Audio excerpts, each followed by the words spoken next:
This is Councilor Zimmerman. I'm just trying to do a mic check.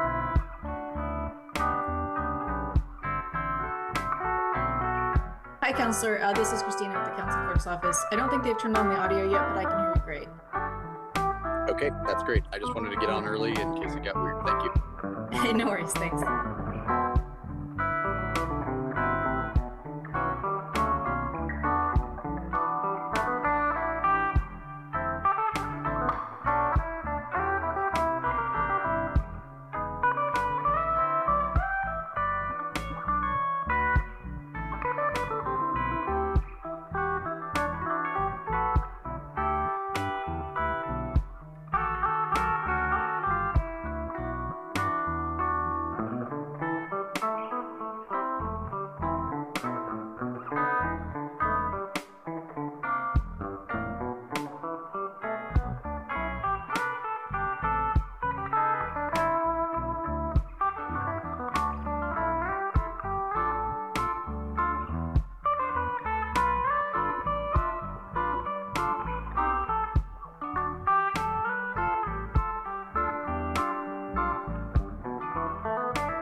Good afternoon, colleagues. I am calling to order a special meeting of the Portland City Council. It is Wednesday, July 16th at 2:32 p.m. Rebecca, could you please call the roll? Koyamaline. Here. Murillo. Here. Novick. Here. Clark. Green. Here. Zimmerman. Here. Avalos. Here. Dunphy. Here. Smith. Canal. Here. Ryan. Here. Hurtle-Guinea. Here. And could I have our attorney please go over the rules of order and decorum?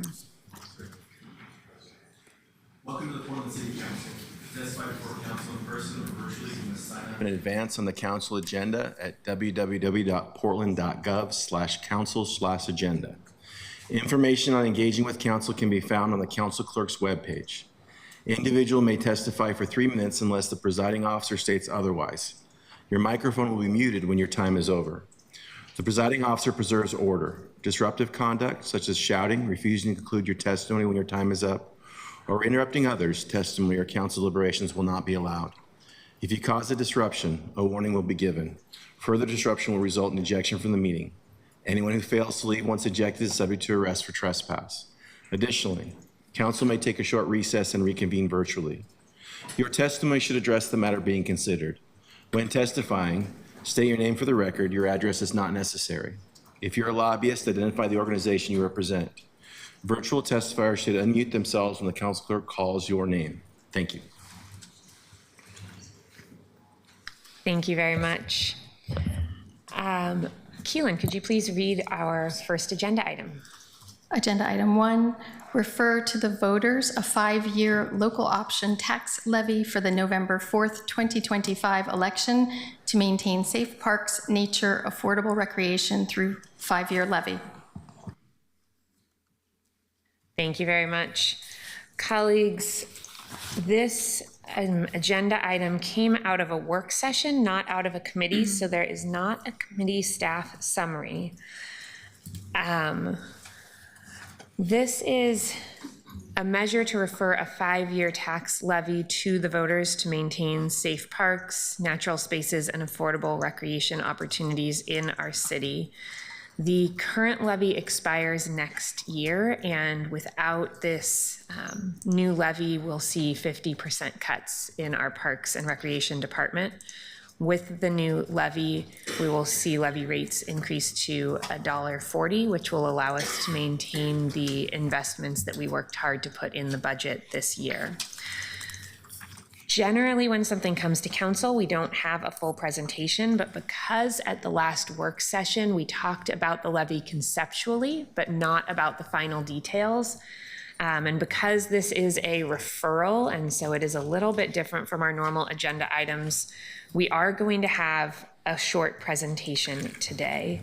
I am going to have us start, though, with comments from the carriers, like we usually do in our council meetings on other agenda items.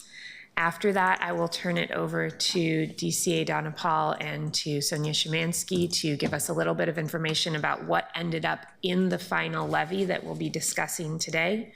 We'll then, as usual, take technical questions, move to public testimony, and then have the bulk of our debate. So that is our plan for today.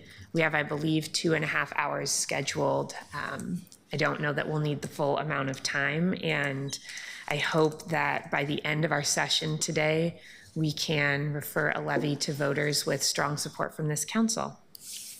So with that, this is an agenda item that is co-sponsored by Councilors Novick and Murillo and myself. And Councilor Novick, would you like to kick off a bit of an introduction about the levy before us? Sure. I want to focus on what this levy does and something about what it does not do. As the council president said, it was concluded that $1.37 is what it would take to, combined with general fund resources, maintain the park system where it is now, which means after the add backs that the council made, many of them one time, to the mayor's budget.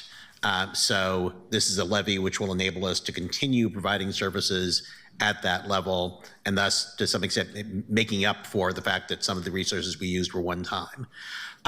Something that we've discussed is what do we do about capital maintenance, given that we have a hundreds of millions of dollars capital maintenance backlog. And what we're proposing is that we acknowledge that and recognize that we need to do something about it, although we're not going to be able to do a hell of a lot in this levy. So 3 cents of the levy are set aside for capital maintenance projects. We anticipate those will be kind of small scale capital maintenance projects like fixing bathroom roofs.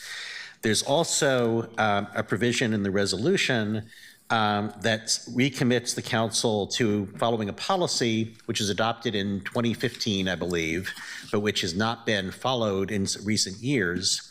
The description in the resolution is somewhat technical. It's on the second whereas on page 3.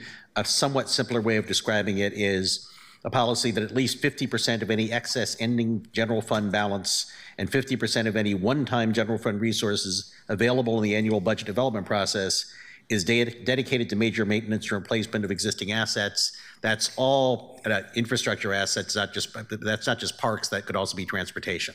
So this again is a signal that we take infrastructure maintenance seriously. And the language also recognizes that we will ask the council will probably ask the legislature to clarify that we can use systems development charges for maintenance, and it also recognizes that we will at some point need to think about a major maintenance bond. So with that, I'll turn it over to Councilor Murillo. Thank you, Councilor Novick. I appreciate you covering all the technical stuff so I can do the other fun stuff. This was a big decision for us with regards to how it's going to impact Portlanders, and I think that all of these decisions have been weighing heavily on us. There is no question that Portlanders and people across the country right now are really struggling economically. So whenever we make decisions about what changes we're going to be making to the fees and things that they have to pay for to get the services that they want, that's something that we have all really heavily considered. And I also want to talk about the fact that this levy is going to bring a lot of benefits to Portlanders. People really need their parks, they need recreation, they need third spaces to play, live, and thrive.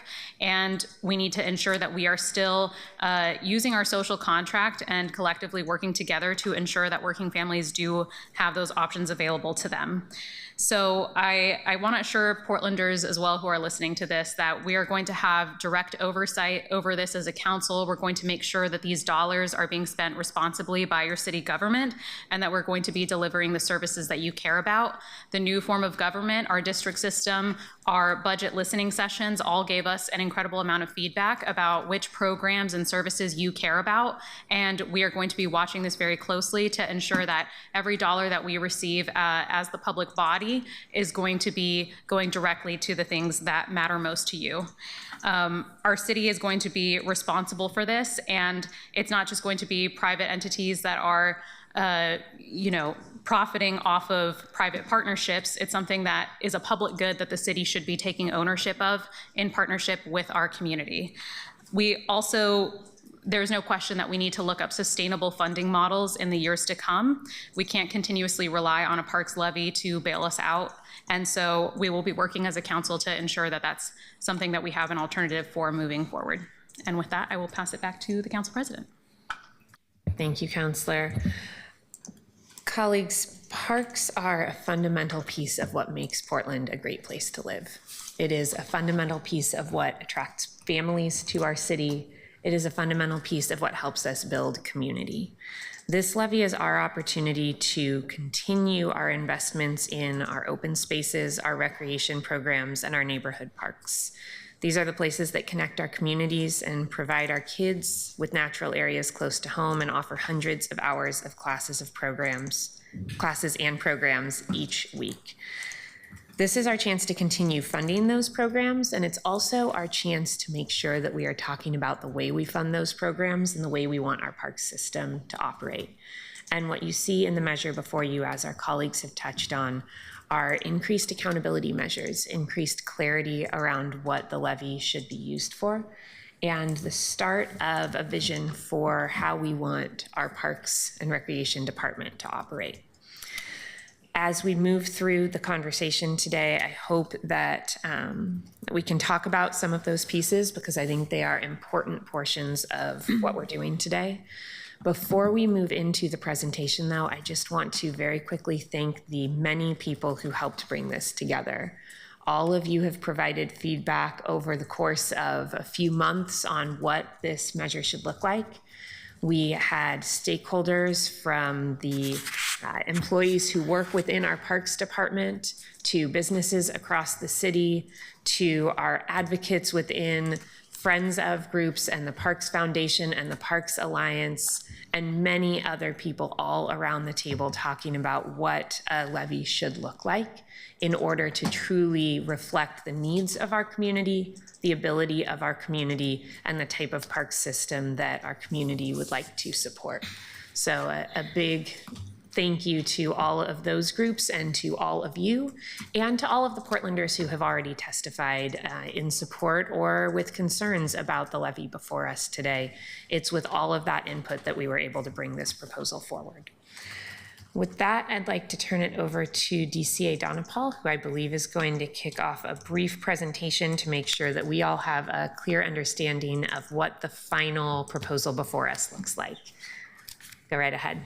Good afternoon, Council President and Councillors. I'm Priya Donapal, the Deputy City Administrator for Public Works. I'd like to begin by saying thank you for all of the work that you all have been engaging in for the last several months and for some of you for the last several years to bring us to this moment. As the DCA of Public Works, I'm honored to now have Parks and Portland Parks and Recreation as a part of the Public Works Service area. And I have appreciated learning more every day about the work these teams do to care for Portland's treasured park system and the funding needed to deliver those services. Portlanders care deeply about their park system, and I've been inspired by how many people, whether during budget meetings or meetings about the parks levy specifically, have showed up and submitted testimony to have their voices heard. And while I'm new to this particular levy process, I'm not new to stewarding systems that serve people, nor to the deep responsibility of holding public trust. I've been following the conversations to date and look forward to partnering with you on the work to come. And with that, I'd like to pass it on to Sonia Szymanski, the Acting Director of Portland Parks and Recreation. Thank you. Good afternoon. I'm Sonia Szymanski with Portland Parks and Recreation, and I'm going to be so brief that I'm managing my own slides.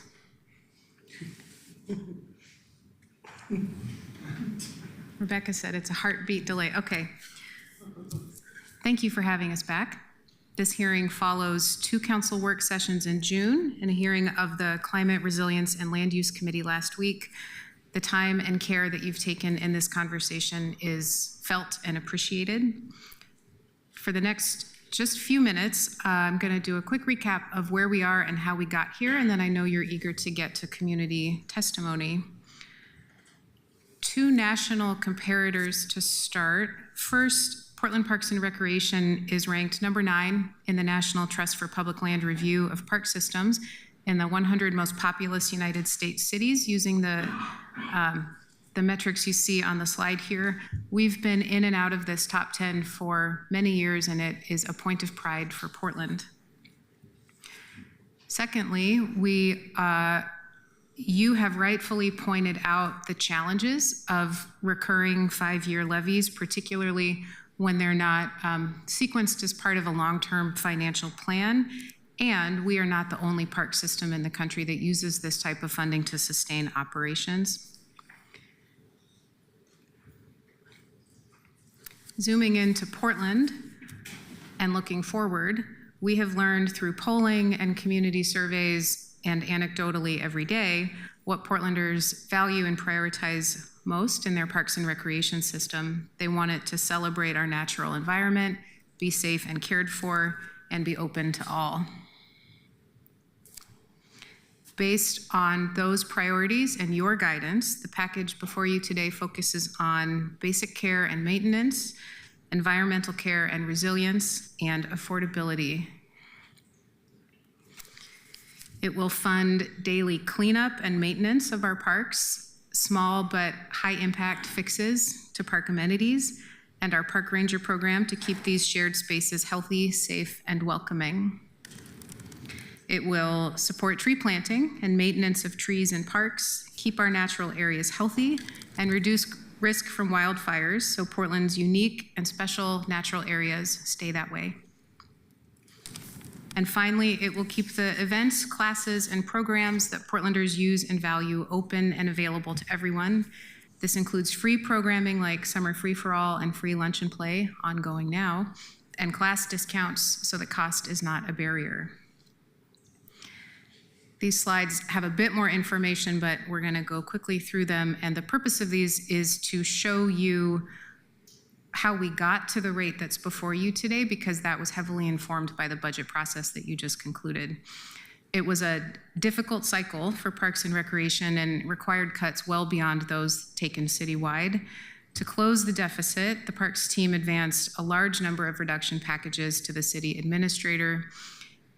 In developing his proposed budget, Mayor Wilson restored key programs you see up in the top left, including Sun Schools, citywide sports, which is home to Golden Ball, and the potential closure of a neighborhood community center. He did this through a combination of cuts elsewhere in the Bureau and increased revenue. When that proposed budget came to you, you made a number of additional changes which added really significant funding back into park care and maintenance, and you partially restored community center hours. You did this through a combination of one-time and ongoing funds.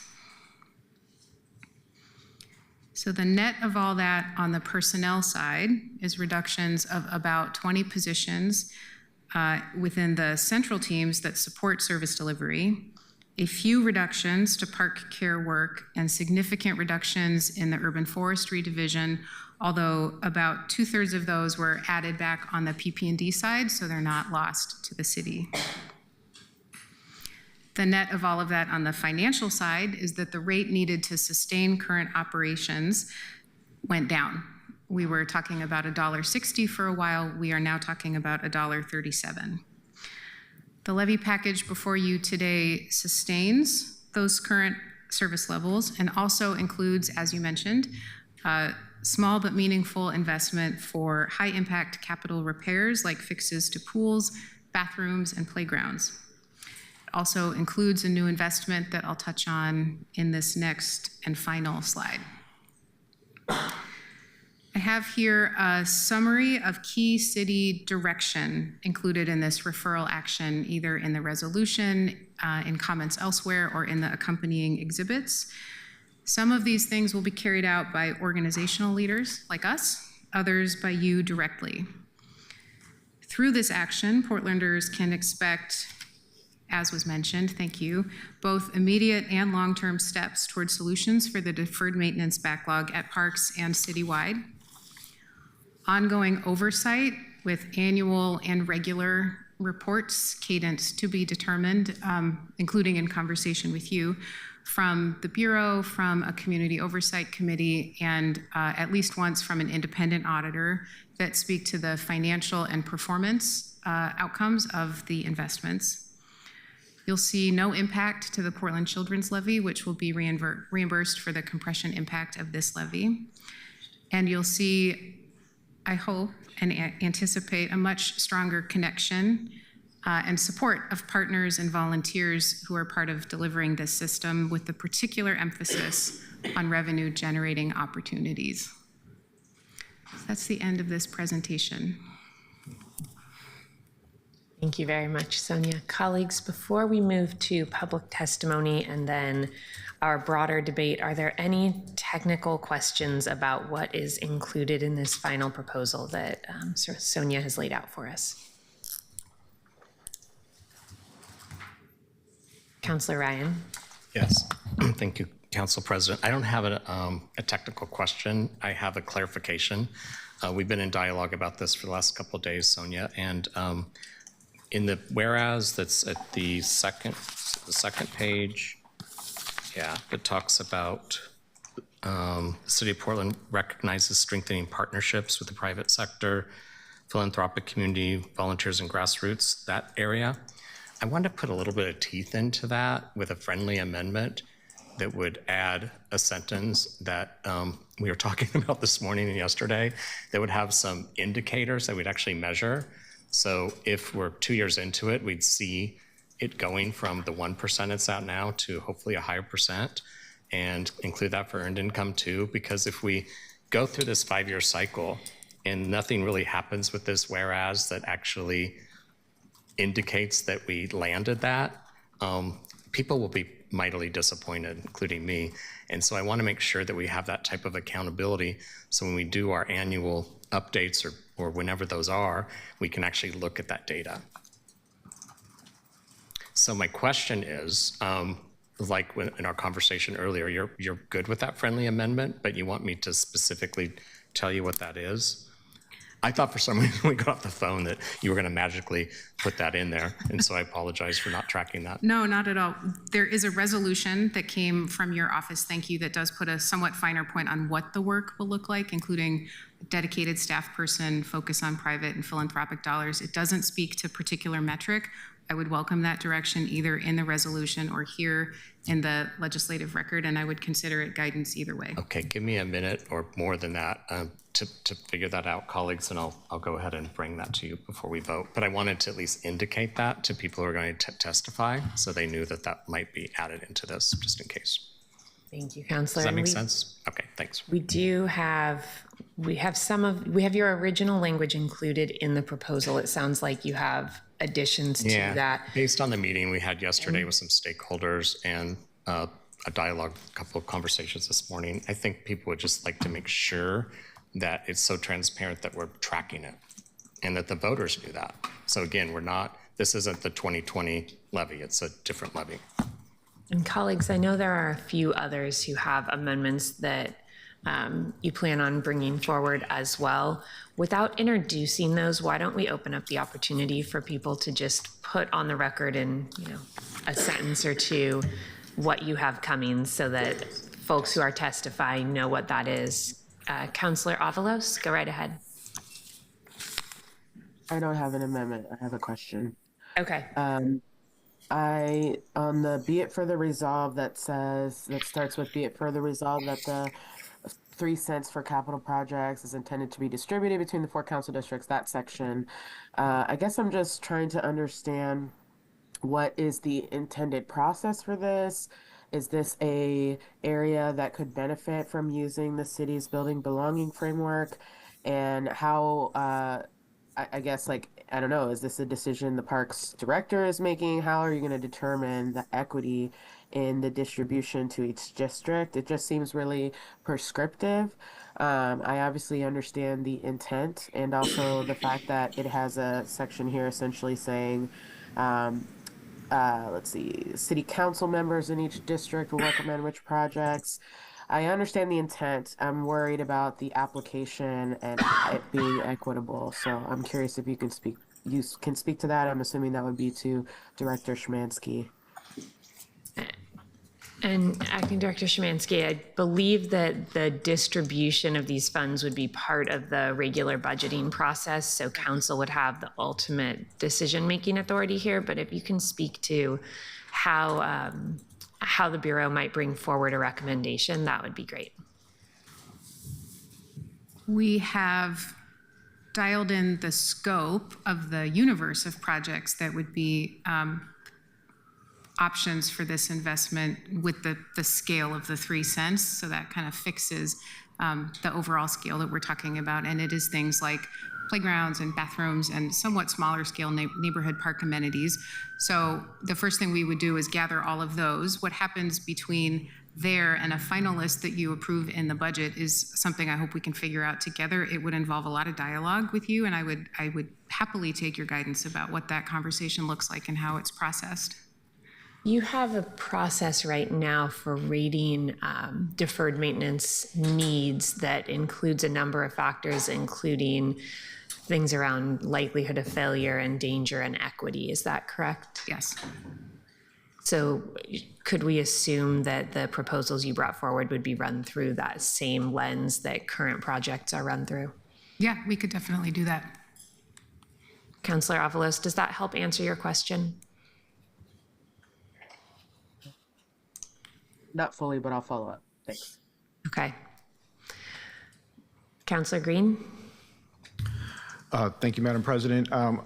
As we get into the substantive part of the discussion, I will be bringing forward, and I have filed an amendment to the body of the resolution, not the exhibits. I want to be careful not to upset a delicate balance there, but that changes one whereas clause and a therefore be it resolved a clause that really speaks to the question of kind of using a fiscal stewardship and responsibility lens, given that we're going to go in with a lower recommended levy that tries to extend what we get in terms of capital maintenance. And so the basic spirit of it is to clarify and sort of suggest that we continue to use system development charges that extend the useful life or restoration of existing capital assets. And recognizing that we do need to build new assets in parts of the city that are poor, it will hopefully reaffirm that it's okay for the city to do this, that we have done it in the past, and it's a really good way, I think, to use already existing funds. So that's what that will be about as we get into it. And I hope that if you're following along in the public, it's on the website. It's Councillor Green. Thanks. Councillor Green, number 1. Thank you, Councillor. Councillor Zimmerman? Thank you. For just in terms of your intent, Madam President, just highlight where we might be offering in the second to last be it resolved, it starts with be it resolved that the 3 cents for capital projects. You know, I think that one of the things I've talked a long time about have been, you know, taking care of the basic infrastructure in the parks, and particularly in our district, in District 4. I think it's been a challenge in our bathrooms. And so in that, be it resolved, I will be proposing an amendment in the middle of the paragraph after, along with annual estimates for available funds for each fiscal year, period. The 3%, this is the amendment, the 3% for capital projects will be spent only on bathroom facilities, period. And that's the extent of the amendment. And then it continues on with the city council members in each district, et cetera, et cetera. So I just wanted to highlight that. And I appreciate you having these at least aired out so that if public comment has opinions, we can be forthright about it. Thank you. That's all. Thank you, Councilor. Councilor Canal? Thank you, Madam President. Colleagues, I've emailed you the exact text of the amendment that I will be proposing, but to describe it briefly, it is an amendment to the body of the resolution, not the exhibits. It would ask Parks to direct $139,169, which is 0.232 cents, or just under a quarter of a cent, from within the existing $1.37 to a pilot project that would extend community center hours at 1 community center per district on Friday and Saturday nights in the summertime to 11 p.m.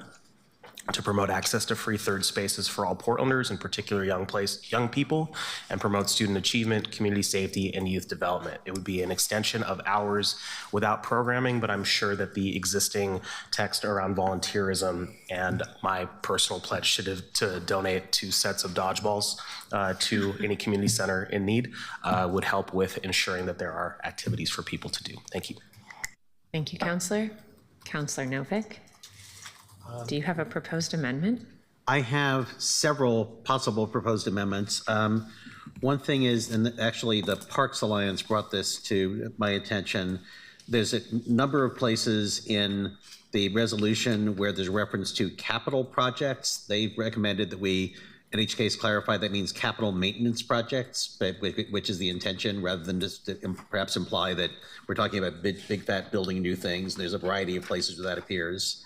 I also realized that the whereas at the top of page 3, which I actually proposed, I kind of screwed it up. Whereas City Council recognized the Parks and Recreation System has an extensive backlog of major maintenance needs, and the 2025 Parks Levy will begin to address those needs, but only a small fraction of them. I concluded I made a mistake in saying major maintenance because we're not talking about using the Parks Levy to do big fat things again. So I'm proposing changing major maintenance to capital maintenance there as well. And then there's a couple of other additions that the Parks Alliance suggested, which I thought were worth discussing. They wanted to add a whereas saying, whereas PP&R shall, as part of the annual budget process, describe to council the approximate percentage of its operations and number of FTE, which will be funded by Levy resources. And then after the whereas that I was referring to before, which discusses, it says, the Parks and Rec system has extensive backlog of capital maintenance needs, et cetera, and it says the council will continue to work with PP&R and community on a long-range financial plan with a variety of components. They've suggested that we say that we will adopt this long-range financial plan by the end of fiscal year 2027-28.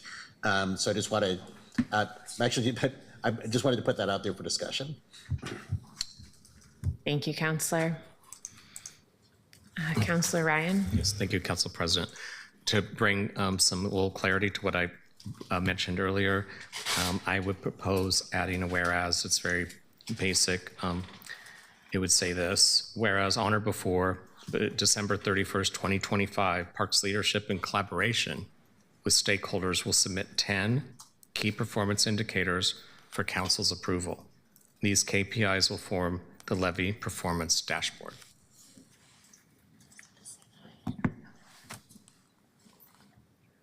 And I'll make sure we email that to everyone by the testimonies going on. Thanks. Thank you, Councilor. Colleagues, are there any other potential amendments or technical questions before we move to public testimony? Okay. Acting Director Szymanski, DCA Donapal, my suspicion is that we will ask you to come back up for our broader discussion after we hear from the public, so please don't go too far. But for now, before we move into that discussion, I'd like to have us hear from members of the community about their feedback on the levy proposal before us today. Rebecca, could you please call up our first panel?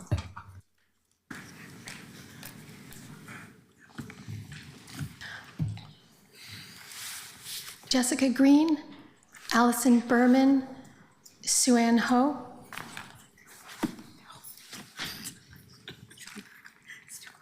Welcome, and thank you all for being here today. Can I go? Go right ahead, Jessica. Thank you, Council. Mayor. I'm Jessica Green. I'm the Executive Director of the Portland Parks Foundation, a citywide parks nonprofit whose mission is to mobilize support for parks, natural areas, and public spaces. I'm here today to affirm PPF's support and commitment to leading the Levy campaign in partnership with the Intertwined Alliance and you, once referred. I also want to take this time to thank you, councilors, Mayor Wilson, and all of your staff for the collaborative spirit in developing the levy over the course of the last several months. 6 months ago, you were faced with the question of whether to refer $1.60 to the May ballot, and you made the bold decision to hit pause and discuss what this levy should be and could be. The pause allowed the proposed levy in front of you to be informed and shaped by the public through polling and various forms of testimony, by conversations with each other, key stakeholders that Council President mentioned earlier, the business community, labor, CBOs, and parks partners, and by a hard look at the parks budget during this year's budget cycle. This has been a really thoughtful process, no matter how rushed it's felt in the final weeks, days, hours, minutes. And I really want to thank each and every single one of you for carving out the time and being open-minded, coming to the table curious and with creative ideas. As Commissioner Ryan said during a meeting yesterday about this, everyone in this room has had to compromise on some level, and it really shows the partnership of the city. Ultimately, the levy maintains a parks and recreation system that we know and love and is essential for a thriving, livable Portland. In addition to the levy proposed today, the process really has also reignited a couple very important conversations. The need to address the $600 million plus backlog in capital maintenance, and an opportunity to do more with partnerships in order to advance an equitable park system. The commitment towards some capital maintenance in this levy signals a shift towards prioritizing our capital maintenance needs in our parks. But as you all know, it's only just a start, and we are committed to work with you and other parks leaders to develop a long-term strategy to address parks' operational and capital needs. The levy also recognizes the power of partnerships. I recommend prioritizing investment also in existing partnerships, looking at how the city works with them. How can we streamline systems, remove obstacles, invest in a culture of creativity and collaboration? There are hundreds of partners looking to do more together. And in true partnership, PPF and the Intertwined Alliance are ready to partner with you, City Council, on this future levy. Thank you for your time, now and in the past. Thank you. Go right ahead, Allie. Thank you, and just echoing Jessica on the thoughtful process that has gone into this. My name is Allie Berman, and I'm the chair of the Portland Parks and Recreation Advisory Board, a Tier 1 advisory board within the city. I'm representing the board today to strongly advise the City Council to refer a levy renewal at an increased rate for the November election that will allow community centers to remain open, stop programs from being substantially reduced, and ensure ongoing park maintenance as well as capital maintenance.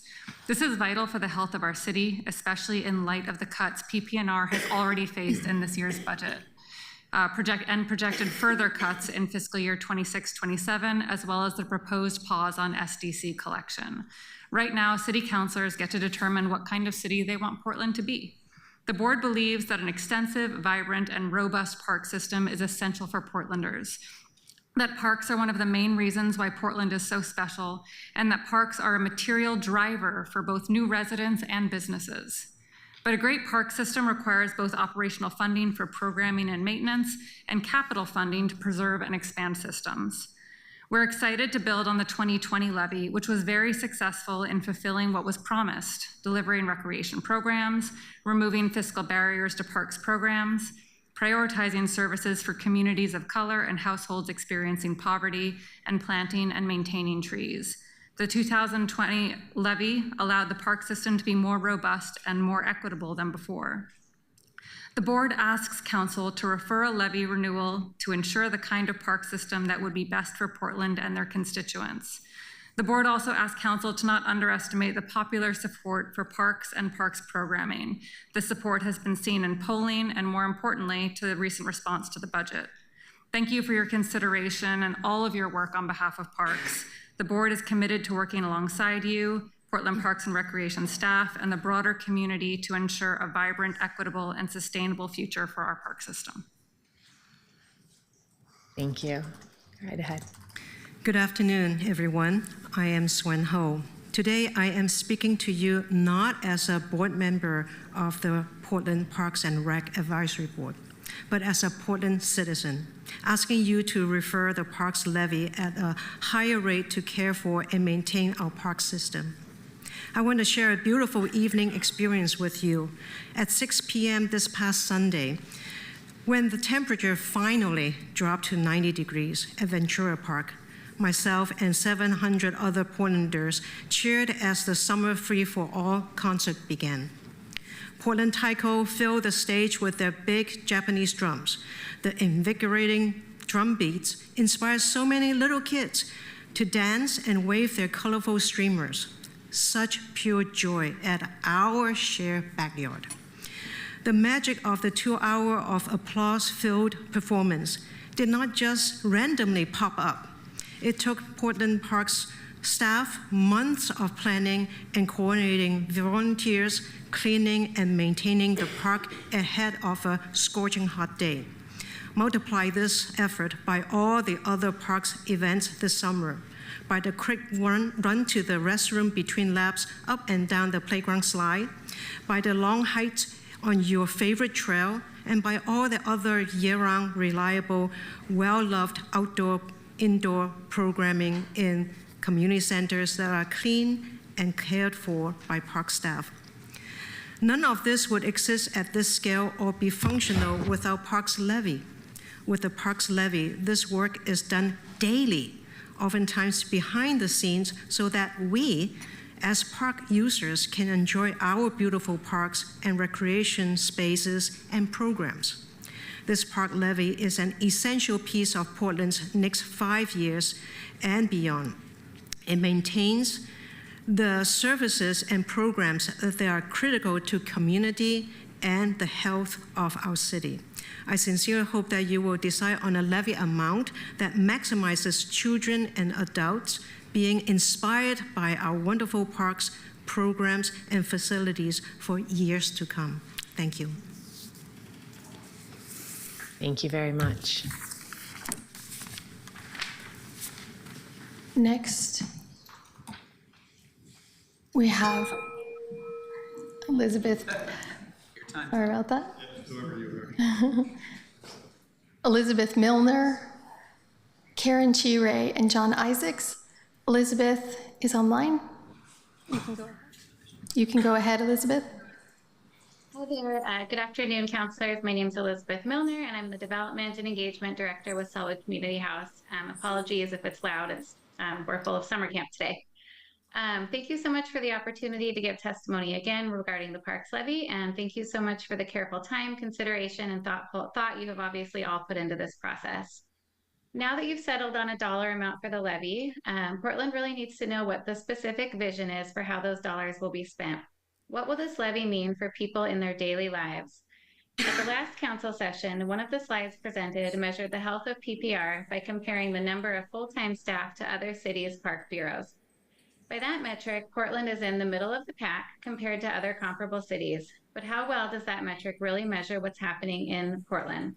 Minneapolis, where I lived for several years, employs just slightly more full-time staff per capita than Portland, and yet operates 47 community centers, dozens of free summer park programs, and hundreds of free concerts, movies, and community celebrations all over the city so that residents on any given day can find fun, easy activities to do with their families.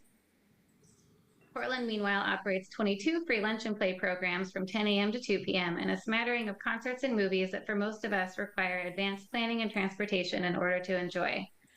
Portland has so much potential. We have new music venues going in, the WNBA, great local festivals, and Portland Parks and Recreation should be at the heart of a vision for a vibrant and engaging city that attracts and cares for its citizens, and we are just not quite seeing that yet. So it's heartening to see the new language on partnerships, but please don't consider partnerships as an opportunity to outsource the work of Portland Parks and Recreation, but rather as an avenue for achieving a shared vision of Portland that we all have a stake in, and then support them, work with them, collaborate with them, and pave the way for them to help achieve that shared vision for our city. As someone who engages with hundreds of families each year, organizes events in parks, and as a parent who has accessed or tried to access parks programming for the past 16 years, here are my suggestions for this levy. Please make our parks and recreation more fun and less complicated. We need activated parks in every district, vibrant community centers, activated rivers and streets, and citywide sports, art, music, and nature education. Those same summer park staff, in between playing with kids all day, can clean bathrooms and remove trash, just like they do at the Shack in Selwood Park, which the Selwood Community House activated this summer. Where PPR doesn't have the staff or capacity to program yet, truly partner with and support the friends groups, neighborhood groups, business alliances, et cetera, to take on those programs. And finally, shake off the past. Just because we've done things one way doesn't mean we have to keep doing them that way. Current levels of service doesn't necessarily equate to optimal delivery of service. This is an incredible opportunity to start fresh with a bold vision for Portland Parks and Rec for the 21st century that is more robust, not less, than the one we enjoyed in the 1970s. Thank you for your time. Thank you very much. Karen is also online. Karen, you can go ahead.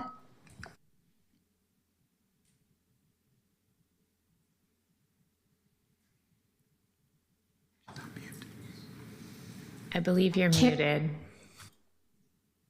There you go. You're unmuted. Can you hear me now? We can. Sorry about that. We can hear you, Okay. Karen. My name is Karen Chire, resident of District 3, business owner in District 1, and a member of Stadium Hood. And while I recognize the importance of parks and recreational facilities in our community, I believe that we, as taxpayers, have reached a breaking point with new taxes. I'm all taxed out. As a business owner, I already contribute significantly to the city's revenue through various taxes, permits, and fees, and yet I see little return on this investment. The promise of improved parks and recreational services does not justify the additional financial burden on residents and business owners, especially when many of us are struggling to keep our heads above water due to the rising cost of living and doing business in Portland. In the 4-block radius of my store, Stadium Superette, within the Stadium neighborhood, we have seen over 19 businesses close or move in the last few years, and just found out today that another will be moving in September. Most of those are due to taxes and safety. The proposed tax rate of the 1.4 per 1,000 assessed value may seem small, but for many of us, it translates into an added monthly expense that we cannot afford. At a time when our local economy is still recovering, it is essential to prioritize the financial well-being of our residents and small businesses. Furthermore, while the city emphasizes the operational needs of our parks, I urge you to reconsider the allocation of existing resources instead of placing further financial strain on taxpayers. We need to ensure that the current funds are being utilized effectively before seeking more money from the community. I implore you to listen to the voices of residents and business owners who are concerned about the implications of this levy. Instead of proposing new taxes, let's focus on finding innovative solutions to manage and maintain our parks with the funds we already have. Thank you. Thank you very much. Good. Council President Perlgoody and councilors, for the record, my name is John Isaacs. I'm the Executive Vice President of Public Affairs for the Portland Metro Chamber. I prefer he, him pronouns, and I'm a resident of District 3 in Southeast Portland. The Chamber is the Portland Region's Chamber of Commerce and Oregon's largest business association, representing about 2,400 members, over 80% of which are small businesses. I'm here today to express our strong support for the Parks Levy resolution and explain why the Chamber chose to endorse it. And because I cannot be here tonight, I want to also express the Chamber's support for the directly related action you will take at 6:45 p.m. to formally have Portland join the International Swimmable Cities Alliance. In 2023, Governor Kotek and the Central City Task Force called for a 3-year moratorium on new or increased taxes with our full support. Since 2020, 2 taxes have advanced without our support, and both were soundly defeated. This levy is the only significant tax increase we've allowed to advance without opposition during that moratorium. Here's why. Because Portland's parks are more than amenities. They are core economic assets. For decades, Portland's growth was built on livability, safety, strong public schools, quality transit, and a reasonable cost of living. But over the last decade, that foundation has eroded and is now crumbling. We overregulated housing and small businesses, increased business taxes by 84% since 2019, and adopted the second highest marginal income tax rate in the nation with little focus on results. Killed our housing production market at the very worst time, allowed core public safety services to degrade, and let our core infrastructure decay. The result? Portland is losing over $1 billion a year in taxable income. Businesses are leaving, layoffs are growing, and private investment is drying up. Population growth will turn into negative territory by the decade's end. So without question, Portland will need to compete with other cities for people and growth. We will only do that successfully by unleashing private sector growth, adopting a competitive tax burden, supercharging housing production of all types, and investing in our core competitive assets. This includes parks. And if they are core economic assets, then they must be maintained and the services delivered in a manner worthy of the beloved treasures we say they are. This levy must be the beginning of that transformation. In 2019, the Portland Parks and Rec budget was $5.6 billion. Just 6 years later, its budget is $8.2 billion, and during this time, services have declined, deferred maintenance was ignored, and trust eroded due to promises broken. Still, we support this levy because parks remain essential to our competitiveness, livability, and economic recovery, and we believe the longtime Portland spirit of collaboration and innovation can make change possible. I want to be clear, the support of the Chamber and our partners is contingent on change.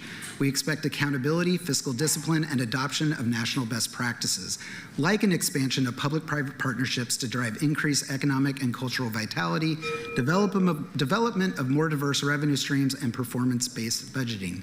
Most other cities, including all of our peer markets, formally work with the private sector to manage and activate parks, to attract investment, talent, and drive economic and cultural vitality. Portland must do the same.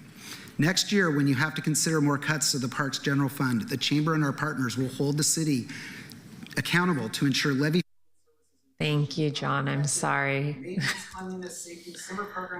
I'm sorry, John, but we've got to move on.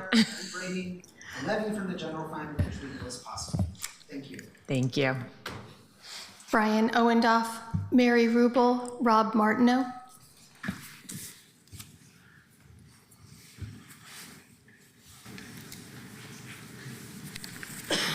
Councilors, Mayor, Brian Owendoff, live and work in District 4.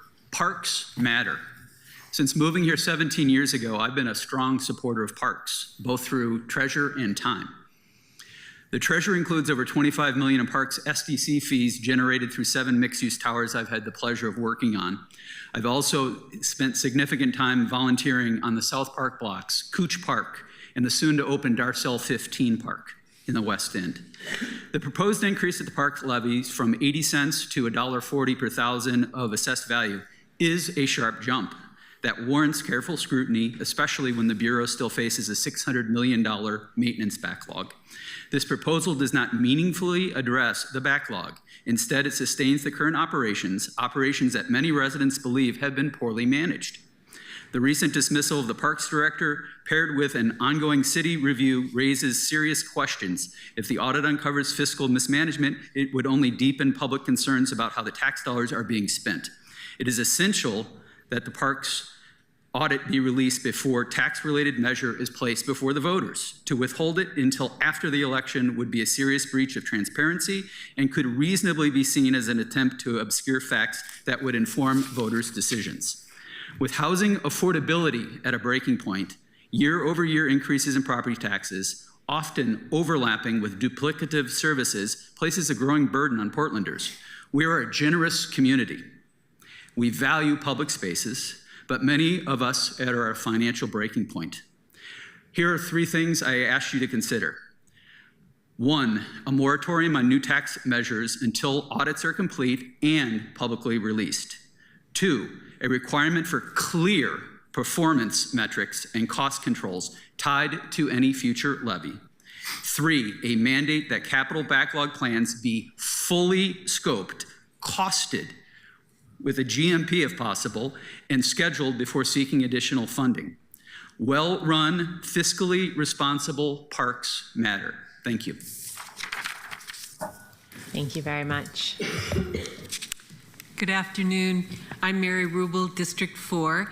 I have been involved in Portland Parks for over 25 years, having served as board chair of the Parks Advisory Board, as well as the Portland Parks Foundation, and currently a Parks Levy Oversight Committee member.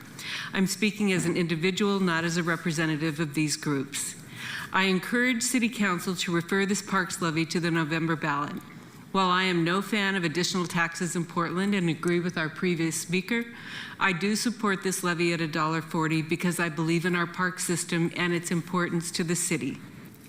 As a member of the PLOC, the Parks Levy Oversight Committee, I believe I bring unique insights into the way that Levy Oversight Committee has been run, and I have 3 things that I would request from the council. One is that the appointments to the role after application by people interested in involvement with the PLOC be made by a select group of City Council and Mayor's Office representatives with input from the Bureau Director and appropriate staff, as opposed to simply by the Bureau itself. Secondly, I recommend involvement in Levy Committee meetings by appropriate members of the City Council and the Mayor's Office and their staff. And I would like to see an opportunity for Levy Committee members to provide actionable input and advice on specific use of levy dollars, because this group has a lot of insight into how the dollars have been spent. The Bureau has done a very good job of ensuring that the Levy Committee understands the use of the dollars, and we have certified that use as appropriate in the past. I believe that should be what we do going forward, but with additional input from the Levy Committee. In the future, the Parks Levy needs to focus on daily maintenance, cleaning, and care for our parks and natural areas, as well as additional tree canopy. We need to keep our parks usable and prevent further degradation. But it is also my belief that we need to focus on maintenance. And so I encourage the City Council to also look to the future and to a bond for capital maintenance that will make a difference. The 3% is helpful, but it will not make a meaningful difference in that $600 million backlog. Thank you very much. Thank you for being here and sharing those ideas. Good afternoon. My name is Rob Martineau. I am the president of AFSCME Local 189 and first vice president of the Northwest Oregon Labor Council. Both of these organizations I represent have been a partner and supportive of past levies and Portland Parks and Recreation. I hear the capital maintenance. I hear all of the things that need to happen. The city does I think as well a job as it can at times in asset management. Asset management is a critical piece of this, whether we call it, capital maintenance or however we're looking to ensure these parks remain. This is something that the city is not new at asset management. What we haven't been able to do is fund that. We've been able to do it in our other infrastructure systems, but this is one that has not moved forward with a clear plan. I am supportive of this levy. I represent nearly 1,100 people, city employees who live, work, play, and worship in Portland. All of us are beneficiaries of this park system. I think about when the people I know from out of the area come to visit, and it's hard to think of something I do or that they want to do or how we spend time that doesn't involve our parks. I said, what do you want to do? And my brother said, I got to eat voodoo donuts. I don't know why I needed a bowl of cereal on my donut, but we ate that at Waterfront Park. When he said, we got to go eat at a food cart, we took that and blankets and went up and spent time on Tabor. Washington Park, our zoo, all of the things that are in our area, it's hard not to end up at a park. These are part of our identity. These are part of what we deserve to support. And I'm sure all of us have those same examples of where we started to do one thing and ended up in our parks. This levy has got to be well defined, giving Portland Parks and Recreation clear direction and visible accountability. Our community should rally to support and pass this levy. As a member of organized labor, I expect to be a partner, and I expect and look forward to that opportunity as we develop and lay out vision and mechanisms for our parks, a vision that will ensure Portland's parks and services thrive to buoy and support our community as critical infrastructure.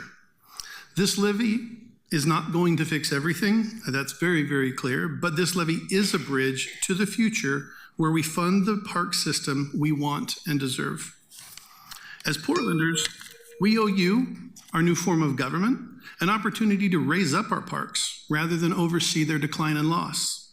This levy and new council are the only next step for the public spaces and places we all deserve. Thank you.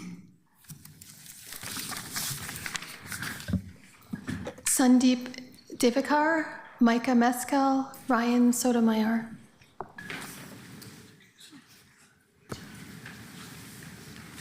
Thank you for being here. Go right ahead. Let's see. My name is Sandeep Divakar. I live in District 4 downtown. Councilor Green, actually, I heard you say at one of your meetings that not many people live in downtown. I beg to differ. There's a lot of Section 8 low-income housing, a lot of elderly people living in that downtown area, a lot of high-density housing. I've been a resident there for about 9 years now. One of the things I truly enjoy about Portland is the fact that we have the ability to use these public parks scattered all over the city. I studied urban design in graduate school, and parks are essential in high-density urban environments because they function as backyards for people that don't have backyards. These parks were a godsend during the pandemic when people were cooped up. Which brings me to the matter under discussion today, the parks levy. The parks we have today are not usable, and not for the reasons that I heard today. I walked through the South Park blocks on my way here. There was a drug deal that went down in front of me. There's needles over there. There's a group called Portland People's Outreach Project that hands out needles and food at 4:30 p.m. in the South Park blocks in front of the Art Museum. There's a preschool on the next block. The children have to worry about the needles and human excrement when they come out to play in that park. I was at Cooch Park day before yesterday for a drawing class. Same thing, needles, tents, homeless people, and drug use. So it's very difficult for me and my neighbors. Many of the neighbors are older, and they like to go sit in the park, which they're afraid to do because there's an 80-bed shelter going in 2 blocks from where I live, 3 blocks from South Park blocks. We went to the shelter. They said they have no plans to do anything except clean around the shelter. None of us were given notice about the shelter. We heard about it in the newspaper. And this is a no-barrier shelter. These people have guns and knives. There have been stabbings and shootings in that area. This is 5 blocks from City Hall. They will be let out at 7 in the morning. They will be in the parks. So why should we be paying $1.40 more on everything that we're already paying when we can't use the parks that we have?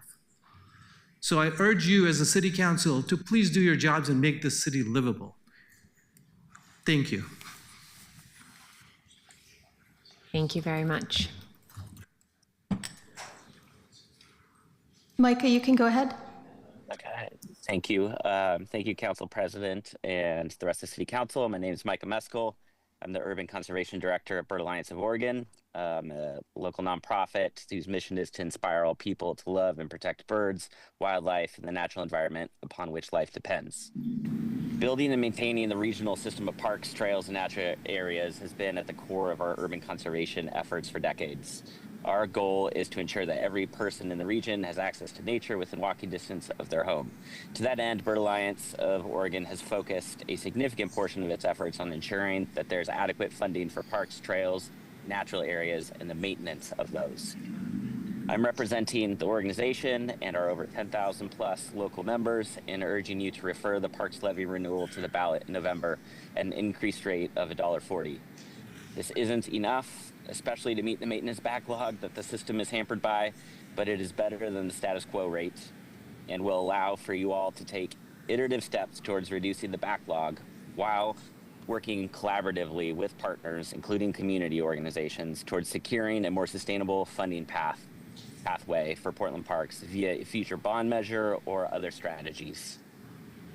Bird Alliance has helped shape and pass several bond measures and levies over the past 30 years and plan to play a role alongside Rob and other community members who have offered today in helping make this one pass the finish line in November. As many city bureaus are, Portland Parks and Rec is struggling, especially in light of the cuts that PP&R has already faced in this year's reduced budget, both on the maintenance side and on the urban forestry side. Projected further cuts in 26-27 also loom, and the proposed pause of the SDC collection. With all of this in place, it is essential that right now you all as City Council give them a lifeline to remain providing services and protecting the resources that Portlanders cherish and rely on. Thank you. Thank you very much. Ryan's online. You can unmute and begin. Good afternoon, Council President Perligini and City Council. It's very nice to see you. Really appreciate all of the work that has gone into this. We really appreciate all of you who have opened your offices to us and have come to talk to workers out in the community, out in the parks. We look forward to further collaboration around the Parks Levy and also our working relationship with the Portland City Laborers and Recreation Contract. I'm going to back up and explain that I'm Brian Sotomayor from Labor's Local 483, so we represent City of Portland workers in both the PCL contract, which covers Portland Parks maintenance workers, and then on the recreation side, the recreation contract. Folks in community centers, folks that are involved in summer programming like Summer Free for All, Lunch and Play, and seasonal maintenance workers. And we represent folks from lifeguards up to millwrights. Everything that happens in the city of Portland is somehow touched by folks in the Portland City Laborers Contract and the Recreation Contract. So we appreciate your work in not only collaborating with community partners, but also meeting with labor. That is meaningful, and we appreciate the engagement and the investment. We appreciate the energy that's being brought by the community, the Portland Parks Foundation, the Portland Parks Alliance, all the community groups that have brought energy and spoken to the important resources that Portland Parks and Recreation are, and also supportive of the workers of Portland Parks and Recreation. So we really appreciate that and look forward to the partnership moving forward. We fully support this levy going forward. We are in it to win it. 483 was the folks that were texting and phone calling in the 2020 Parks Levy. We used Apano's texting infrastructure, but it was folks from the Parks Alliance and from the Foundation and from 483 that brought this home, and we look forward to partnering with labor, partnering with all of you, and partnering with the community partnerships to make sure that the levy is passed and that there's accountability on the other side. We really appreciate the look into the budget that the mayor has been doing and that City Council has been doing. We know that it's difficult work. We appreciate your leadership on that. We appreciate your looking forward to your leadership around all the struggles that we face around transportation and livability and all of the things. So we appreciate your leadership. We look forward to seeing you in person. Thank you for your important work, and thank you for your time and your consideration. Thank you. Thank you very much. We appreciate it. Lainala Slaughter, Bob Weinstein, Ashley Murray.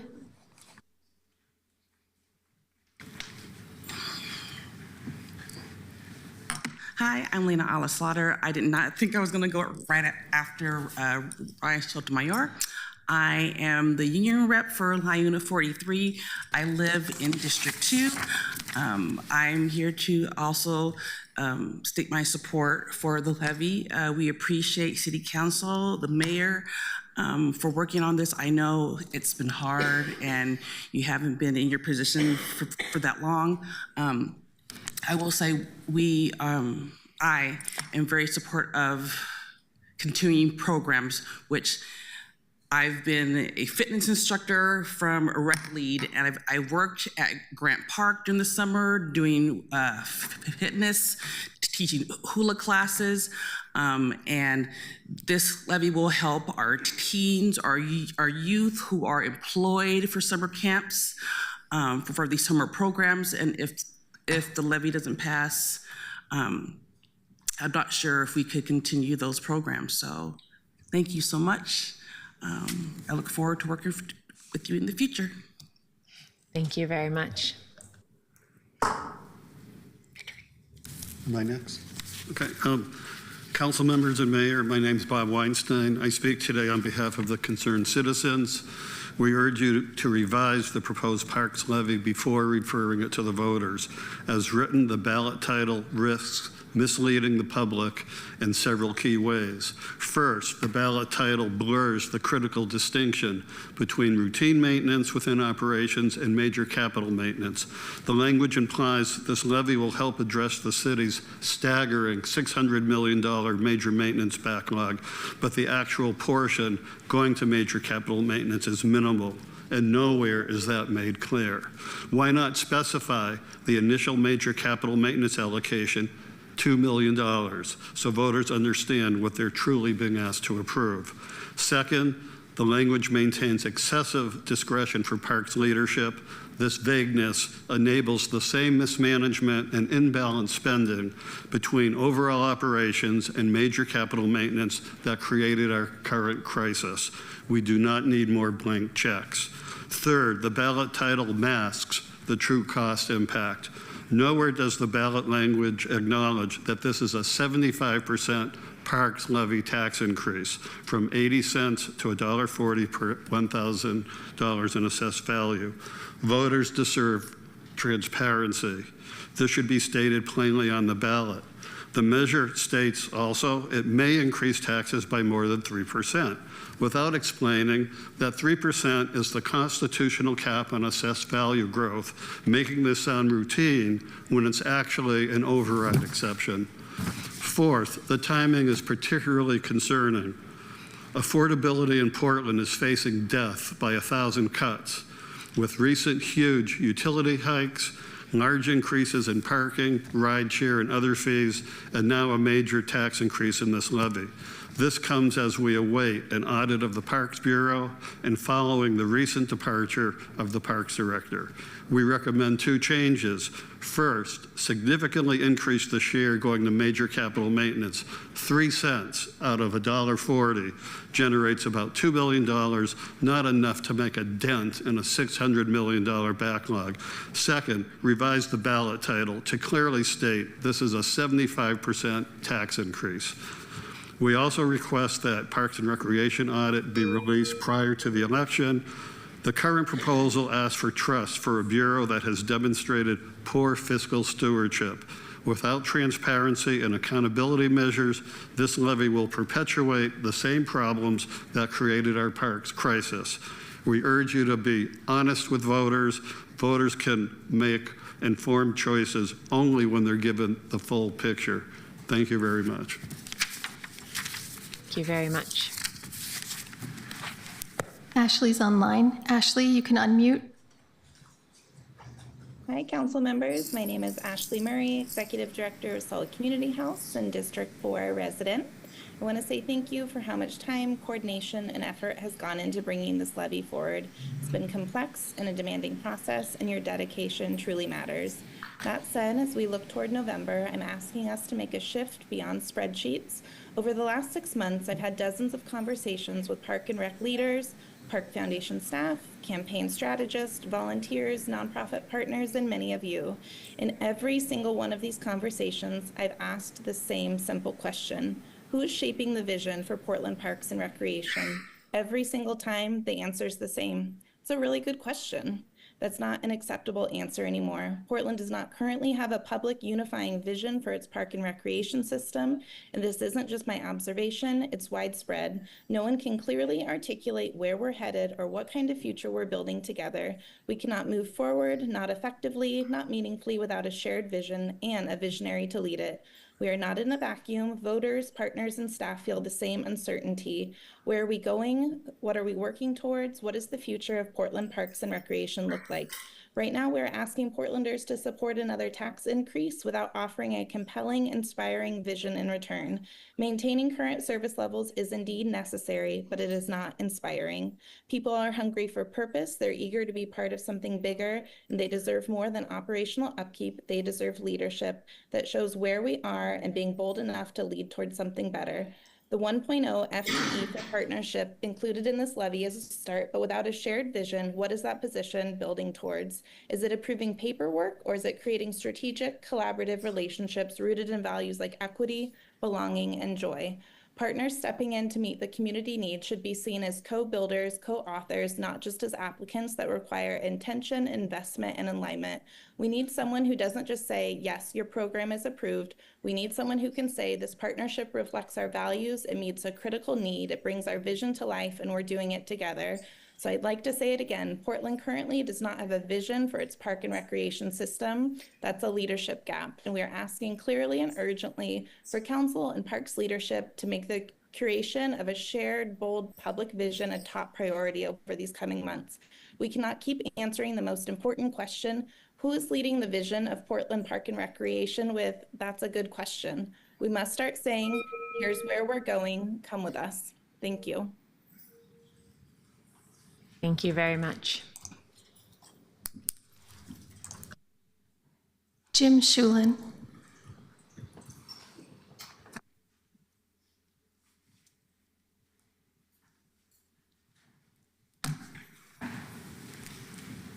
Thanks for accommodating me. Appreciate it. I'm Jim Shalin. I'm representing the Portland Parks Alliance today. I'm also a volunteer with the 40 Mile Loop Land Trust. Thank you very much for this opportunity. As a resident of District 3, I really appreciate it. I'm going to read a letter into the record from the Portland Parks Alliance. The Portland Parks Alliance is an informal alliance of volunteer-based and professionally led not-for-profit organizations that are allies and supporters of Portland Parks and Recreation and their programs. We are representative of 60 participating organizations who are concerned about the sustainability of PP&R's financial model and the long-term sustainability of its assets. Our purpose is not to advocate for individual programs or assets, rather we exist to advocate for the entire system of parks, natural areas, trails, community and cultural centers, and for programs that are desired by the community that PP&R is uniquely able to provide. PP&R's documentation tells us that the amount of deferred capital maintenance totals $600 million. You've heard that about 5 times today. This list includes everything from worn out playground equipment, restrooms with failing roofs, buckled pathways, sidewalks, and sports courts, inefficient lighting, park lighting poles that are subject to failure, and the failure of entire structures, such as the Multnomah Art Center. Because of our concern about the deterioration of PP&R's assets, nearly a year ago, we came before City Council to question the process of simply renewing the Parks Levy of 2020 without also addressing the deterioration of PP&R's assets. Since then, we have met and spoken to most of you about our concerns. The city's budget office recommends an annual expenditure of $60 million just to maintain PP&R's asset base, never mind addressing the $600 million backlog. In recent history, the city has appropriated $5 million per year. 3 cents specified by Resolution 2025-281 will add about $2.1 million per year. You could say it's a start, and the PPA appreciates it as a good faith gesture in a time of financial stress for the city. The PPA also appreciates Council's renewed attention to its own statement of intent made in 2015 to address the city's capital maintenance backlog. Clearly, we have a long way to go, and we wish to continue working with you to find a sustainable funding model for Portland Parks and Recreation. Thank you very much. Thanks, special thanks to Councilor Novick for bringing forward a discussion on the amendments that we propose. Thank you. Thank you very much. That concludes testimony. Okay, colleagues, that moves us into our discussion. And as we heard, we have a number of councilors who have amendments to propose to the resolution before us. When we take our vote today, we will be voting on the resolution as well as the exhibits, which are the materials that will actually appear before voters. The resolution will guide us in our work as we implement this levy moving forward. So I would now entertain a discussion on the underlying materials or amendments to that resolution that folks have brought up previously. Councilor Green. Thank you, Madam President, and also thank you to everyone who came out today to testify and share your priorities, concerns. I think the amendment that I want to bring today is responsive to a theme that I have heard since taking this office, which is sort of voter and taxpayer trust. And my approach to this conversation is not necessarily from the standpoint of taxpayer fatigue. I think if you know me, you might think that that's not my position. I see Bob smiling there. But I also think from the standpoint of stewardship of our existing resources and how we use our money. And that's an area that I think I'd like this amendment to speak to. So if you have the amendment in front of you, I'll just read what it is. Well, before I do that, I just want to motivate it. I think that we have a narrow interpretation of ORS, ORS 223, which begins on .297 and runs through, I think it's 316, which is the state law that governs our use of system development charges. And I'll direct you to the section on authorized expenditures of system development charges. Basically, we are allowed to spend SDCs only on things that are capacity increasing capital improvements. And they give us a number of definitions for what that means. And they say specifically, an increase in system capacity may be established if a capital improvement increases the level of performance or service provided by an existing facility or provides new facilities. And so, colleagues, I just want to say that if you're looking at a facility that is near failure, and a roof is about to fail, or an HVAC system is about to fail, or you've got tennis courts that are so buckled that you cannot play tennis at anymore, that is no longer routine maintenance. That is something qualitatively different. And so I think from the standpoint of recognizing that, yes, we do need to build some new assets for part of the city that has not had them, or kind of, I think the council president had articulated a vision for regional parks assets, things like the North Portland Aquatic Center. Those are meaningful and reasonable new investments. I want the resolution to sort of put in writing that we recognize that we have some internal work to do inside the city to clarify our policies, to revisit our internal assumptions about what's in and what's out of classification for system development charges. Because if we can use a good share of the existing pot of money for SDCs to tackle some of these very important capital maintenance programs that are not routine, that are of a nature that is going to threaten the viability of the capacity of the existing system, then I think it's a strong signal to voters that that this council is willing to take very seriously the fiscal stewardship lens. It doesn't go as far as I think someone, it's not perfect, and I would love to refer a levy that was much higher, but I'm more interested in a levy passing than what I think is necessary for the maintenance backlog. So colleagues, I would move that that we adopt my amendment that's let's see here. Let me stop rambling and get to the point here.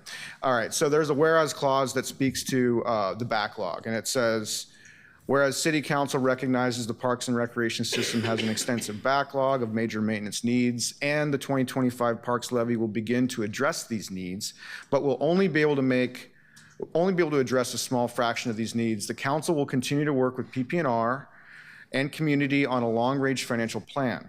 We'll explore options for a major maintenance bond measure, and will direct the Office of Government Relations to work in the legislature. And here's where my change is. I say strike authorize in the underlying resolution and replace it with clarify authority for, because I believe we already have the authority to use SDCs to invest in capacity preservation of our assets. And then I add a new clause that says, and will pursue, as appropriate, policy changes in the City of Portland that clarify and prioritize the use of system development charges for extension of useful life or restoration of existing capital assets. So that's the whereas piece, and then it's just mirrored later on in a second to last, be it further resolved, where I add a clause on that that says, and where appropriate, system development charge use will continue to include major maintenance projects, which the major maintenance piece may change and adjust pursuant to Councilor Novik's previous comments, that extend the useful life or restores the capacity value of existing parks capital assets. And colleagues, before I yield, I just would like to mention that I have previously contemplated putting language that said prioritize SDCs for existing kind of preservation, and I want to recognize that that might run afoul of some of our equity commitments and some of our, I don't want to put prioritize in there. I just want to say let's just continue to use this practice and codify it a little bit. So that's what I'd like to add, colleagues, and would love to hear a second. Second.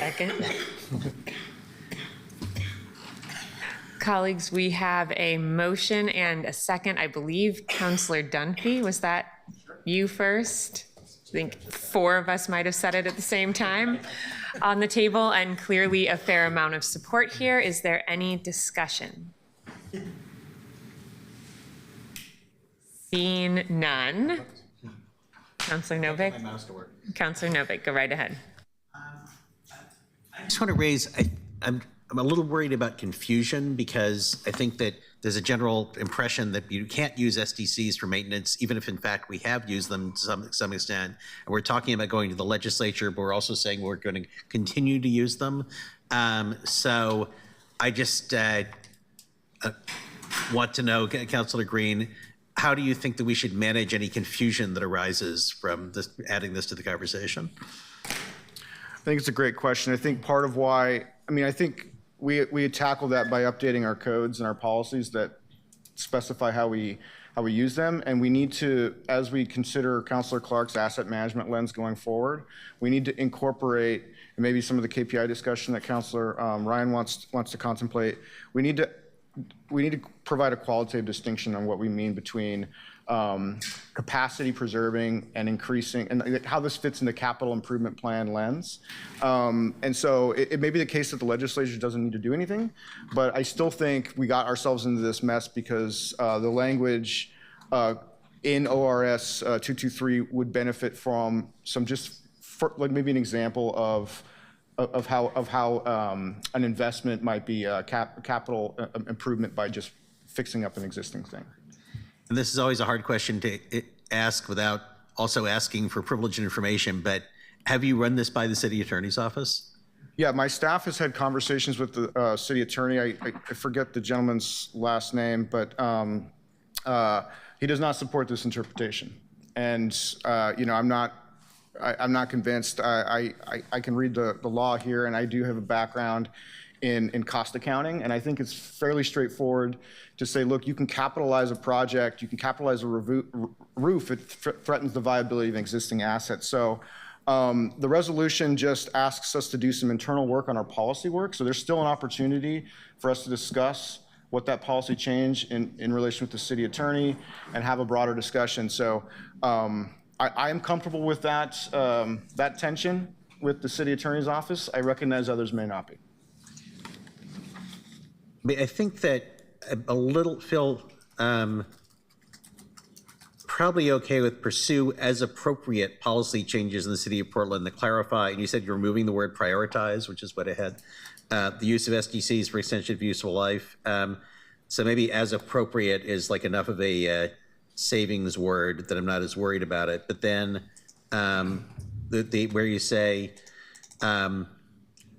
in the subsequent amendment, where appropriate, systems development charge use will continue to include major maintenance projects that extend the useful life or restores the capacity value.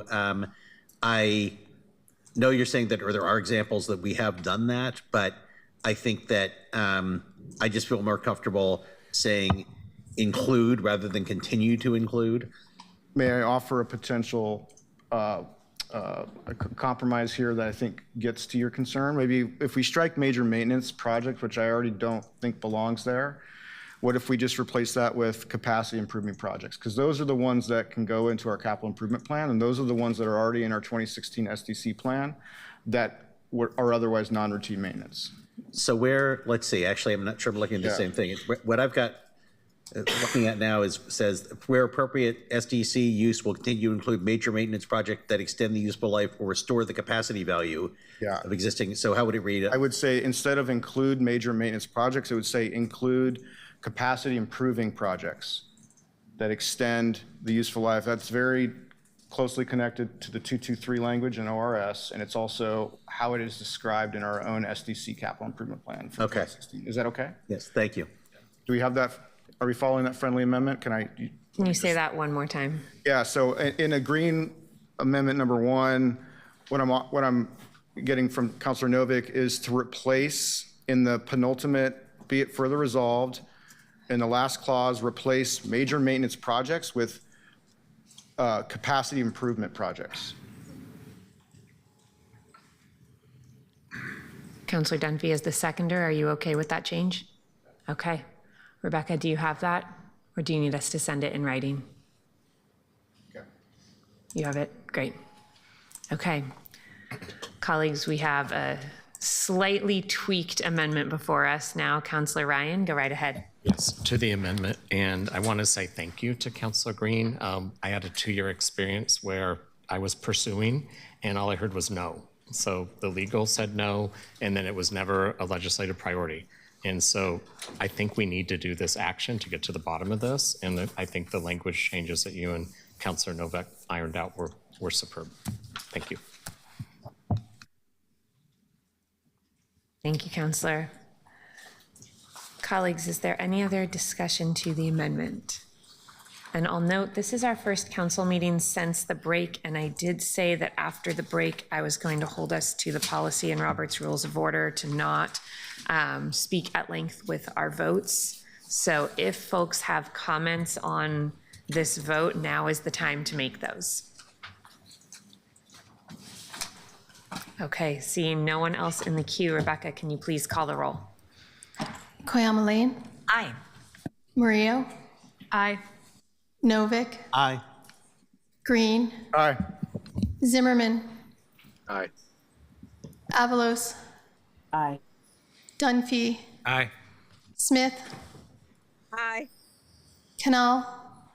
Aye. Ryan. Aye. Pertlegini. Aye. 11 ayes, the amendment is approved. Thank you very much. Colleagues, is there other discussion to the now amended resolution, or are there any other amendments to bring forward? Councilor Ryan. Thank you, Council President. As mentioned earlier, here's the language for the amendment. My chief of staff did send that to everybody over the last half hour. It reads as follows. Whereas on or before December 31st, 2025, PP&R leadership in collaboration with stakeholders will submit 10 key performance indicators, KPI, for City Council's approval. These KPIs will form the Parks Levy Performance Dashboard. Colleagues, is there a second? Second. Any discussion? Councilor Canal? I just had a question. Can you speak to the choice of the date, December 31st? I didn't want to rush it and have it be pursued, obviously, today. that would not work. I thought it was necessary that we include many of the stakeholders that we've been all talking to the last couple of weeks. And I do think that the Arts and Economy Committee, which is the rec side, I think would like to provide a space for that to take place. And I did December 31st because in a quick conversation with the current director, it seemed like it was fair. I'm sure it will come prior to that. That's why we use language that it need to land before that. So what are you thinking? Just to clarify, so then the intent is that they would start working on it before the election, right? Oh, absolutely. Okay, just making sure. I wanted to understand that we're not asking for like a month and 3 weeks. I just didn't want the experience that we had with the last levy, where there was so much confusion and what was the intent? How did it make the world better? And I think that wasn't fair at times, but we didn't have anything clear and visible that was transparent to the public that what success looked like. So with this one, since we want to improve operations and improve, in addition to the ones I mentioned, that's why we have up to 10. And we want them to be digestible so that they're easier for people to understand. It's not going to be an insider's indicator. It's one that the public could definitely understand. Thanks. And you answered my second question, which is sort of in passing, which is would this include indicators about recreation? So I am good and I'm comfortable supporting this. Thank you. Thank you, Councillor. Councillor Ryan, I have a question. I'm wondering about the statement that there would be 10 KPIs. I'm wondering if you have specific KPIs in mind or why you chose the number 10. I'm just concerned that if we get feedback back that we need an additional or that we don't need that many, are we holding ourselves to something where we then are trying to split things and we don't actually have the performance measurements that we want? We have the ones that we need to make sure it's exactly 10. How did I come up with 10? So I came up with 10 because in my life experience in doing work like this, continuous improvement work, 10 is a good number. Many times organizations will list hundreds and that doesn't really track as well, and people also get lost in it and you lose the accountability. So I thought we should lift the key ones that we keep hearing over and over again from partners, and all of you will be included in that dialogue. And so it's giving us some discipline to make it so it's manageable. I hope we don't feel hemmed in by that number later. Councillor Green, are you in the queue? Yeah, I just wanted to say that the reason why I seconded this, Councillor Ryan and I, when we sat down to chart out what our committee would look like and what it would focus on, KPIs was at the forefront, and kind of a data-driven approach was at the forefront of how we manage our portfolio, and recreation is a big part of that portfolio. You want the KPIs to be driven by a need, and we have this opportunity. We have a new levy. We have some new leadership in the Parks Bureau. We're hearing calls for increased accountability and transparency, and so I think this is just a great way to slot that in. So I just wanted to articulate why I think it's a good idea to add this in. Thank you, Councillor. Councillor Novick? Councillor Ryan, since you and I are of a certain age and share cultural references, are you sure you wouldn't want to go to 11? I'm open to a number change on that, and so I am open to the number. Would you accept a friendly amendment to move it to 11? I really am trying to discipline us. I won't use the word hem, and so hem us in, but I do think it's important that we are disciplined. I'm fine with a friendly amendment of 11. And I also, when we listened to testimony, colleagues, it was really clear that people want that vision. In my experience, what you measure matters, and what you put out visually does provide that transparency, and it further provides an opportunity to track that vision. Are you getting the results from what you're putting out there? So we've been operating on a lot of vision at times, or maybe ideas, and it's really important that we have an operations plan that has strategic clarity. And so when you can measure it and everyone can see it and they're all seeing the same thing, that dashboard is visible to the entire community. They know where we are and they know where we want to go.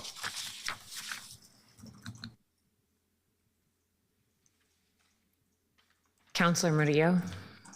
And I'm just want to pause, actually. I'm not sure if there was an actual proposal for an amendment to 11 or if that was just a joke. So I'm moving on to Councilor Murillo. I couldn't tell either. I didn't understand the reference, so sorry, it's true.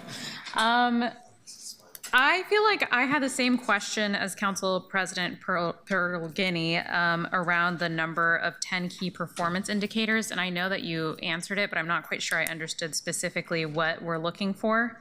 Could we specify that, or maybe just remove the 10 so we're not bound by it if there aren't 10, or? The friendly amendment that you're offering is to just not have a number, and that I hear that.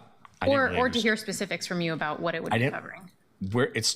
We have to work that out. I didn't want to tell you what the 10 were today. I think that it's really clear what some of them are based on dialogue of late, but I'd rather take a pause and all of us come together with Parks leadership and the stakeholders to identify what they are. If we did that today, this meeting would last really long. So what if it just says we will submit key performance indicators without the 10?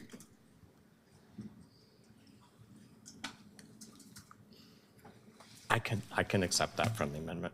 Okay. Because we're going to do them. So yeah. Then I propose the friendly amendment. All right. I accept. Green, do you accept that? I accept as the second. Okay, so this would say, in collaboration with stakeholders, will submit key performance indicators for City Council approval. Okay. Councilor Novick, are you back in the queue? Yes, but, well, just for my own amendments, not to discuss this one. Okay. Is there any other discussion on the amendment before us? Okay. And this is now a slightly amended form of the amendment to say will submit key performance indicators without a number there. And Councilor Ryan, before we vote on this, could you let our clerk's team know where in the resolution you would like this whereas clause to be located?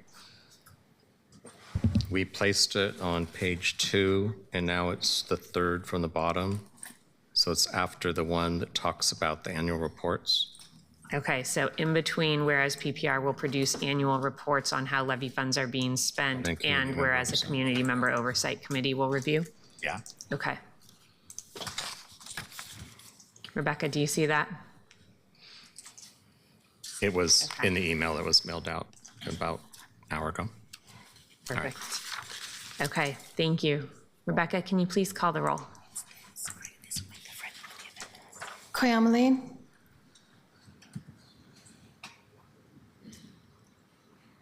Aye. Murillo. Aye. Novick. Aye. Green. Aye. Zimmerman. Aye. Avalos. Aye. Dunphy. Aye. Smith. Aye. Canal. Aye. Ryan. Aye. Pergolini. Aye. 11 ayes, the amendment is approved. Ryan, 1.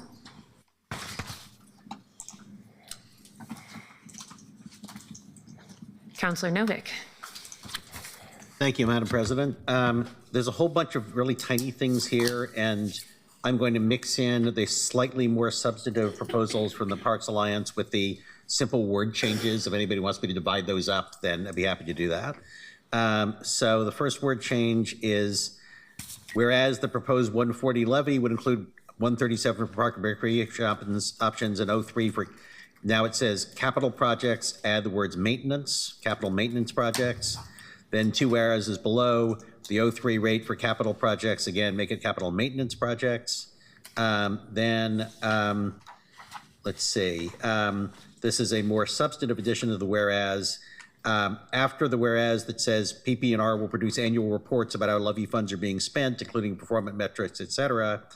The addition would be, whereas PP&R shall, as part of the annual budget process, describe to council the approximate percentage of its operations and number of FTE, which will be funded by levy resources, and then below the current whereas that says, whereas City Council recognizes the Parks and Rec system has an extensive backlog of major maintenance needs. Oh, first of all, I'm proposing change major maintenance needs in that paragraph to capital maintenance needs, an extensive backlog for capital maintenance needs. but then follow that paragraph with the language suggested by the Parks Alliance, whereas City Council will adopt this long-range financial plan by the end of fiscal year 2027-28. And then let's see. There's a whereas which reads, whereas if approved, the 2025 Parks Levy would raise an estimated $2 million in the first year to support capital projects. Again, add the word maintenance, capital maintenance projects. In the now therefore be it resolved, also change the 03 of the rate will be for capital projects, capital maintenance projects. And then subsequent be it resolved that the 0.03 for capital projects is intended to be distributed between the 4 council districts. Again, add the word maintenance between capital and projects. And then in the same further resolved, instead of capital project decisions from levy funds will be included, capital maintenance projects, and then along with other capital maintenance projects. So that would be the extent of these numerous but small amendments. Counselor, I believe what you're doing is adding capital to any time where we talk about maintenance projects. Actually, maintenance where we talk about maintenance where we talk about capital, I apologize. Adding language about long-range financial plan development and adding language about reporting on the percentage of the budget, the parks budget funded by the levy. Right. Are those the 3 categories? Right, and in one place, replacing the word major with the word capital. Perfect. Is there a second? Second. Okay, I believe Councillor Canal beat you to it, Councillor Ryan. Is there any discussion on this amendment? Okay, colleagues, seeing none. Rebecca, could you please call the roll? Koyamaline. Aye. Murillo. Aye. Novick. Aye. Green. Aye. Zimmerman. Aye. Avalos. Aye. Dunphy. Aye. Smith. Aye. Canal. Aye. Ryan. Aye. Pertolini. Aye. And the amendment is approved with 11 ayes. Thank you. Councillor Canal? Thank you, Madam President. I'm going to take the opportunity to formally propose the amendment that I handed out and have emailed in as Canal 1. This would create a new whereas clause that I have placed between the whereas on community and art centers and then free and discount options for recreational programming above, and then below those would be the ones above it, and then it would be directly above the strengthening partnerships ones about midway through page 2. Whereas a new levy would allow for $139,169 per year, $0.00232 of the $137 for parks and recreation operations to be dedicated to the extension of hours at 4 community centers, 1 in each council district, on Fridays and Saturdays from Memorial Day to September 30th each year to 11 p.m. to promote access to free third spaces for all Portlanders, in particular young people, and promote student achievement, community safety, and youth development. And just to speak briefly to it, we have talked about Baltimore a lot. I think it's also worth noting 2 other examples of situations where the extension of community centers has hours on the evenings where young people in particular don't necessarily have something else to do that they can afford. Or something else to do that they can afford that's in their home area. And so Baltimore extended their hours in the summertime on Fridays and Saturdays to 11 p.m. Dallas has also done something quite similar. We're clearly willing to learn from their example. It's they call it the Summer of Safety program. And the other example I would cite is that this was a part of the conversation. I want to note the conversation, not the programming, around some of the initiatives we've done in the past here in Portland. A couple years ago, we recognized that gun violence goes up in the summertime, and we worked on a Safer Summer intervention program. Programs like that would be supported by having the ability to send young people to a place where they don't have to pay. And so that's fundamentally what this is about. We did have it scored. We're talking about an $84 million levy, and this is $139,000. And I just want to close with that piece of information. Actually, I'll also note the testimony we got from sorry, I have forgotten the name, Ms. Murray, at Selwood Community House, talking about asking Portlanders to support an increased tax without getting anything new. This would be something new that would be visible in your community. And I think that's a really important thing to deliver to voters, is that for a very small amount of money, you'd be able to see a space open that young people can go to. So that is why I would be proposing this amendment, and I would ask for a second. Second. Thank you, councilors. Councilor Murillo, are you in the queue to discuss this amendment? I am. Thank you, Council President. I am definitely in favor of this in terms of the substance of it and what it could do. I have some concerns about this amendment and Councilor Zimmerman's amendment with regards to earmarking funds for specific things, because I think that given all of the federal funding issues that are coming down the pike and just everything else going on, that I would like to give parks maximum flexibility in how they're able to allocate those funds. So I guess I wanted to hear your response and analysis of that, because I completely agree with your analysis on what that could do for public safety and for youth in our communities, but just have some concerns. Yeah, I hear you. I think that there are massive concerns around, I think, roughly $100 million a year that we're talking about in the context of grants. So the two things I would say is, one, I don't think $139,000 is going to make a huge difference either way on that particular concern. But it is one of the best bang for your buck type of programs we could possibly do. In terms, I was aware that it would be a low 6-digit number. I said that in the committee last Thursday. And when I floated this for the first time, I did not know it was going to be this low. So that's, a pleasant surprise. And I also think that at a time when we're under significant threat that from an authoritarian federal government, that one of its tactics is to divide us, combining this with the idea of volunteerism as a way to help bring communities together in an intergenerational way often, in terms of who's volunteering to provide programs for teenagers and young adults, is actually a way of pushing back against the broader concerns there. But that's not the original intent, but it is sort of a additional benefit. Councilor Avalos.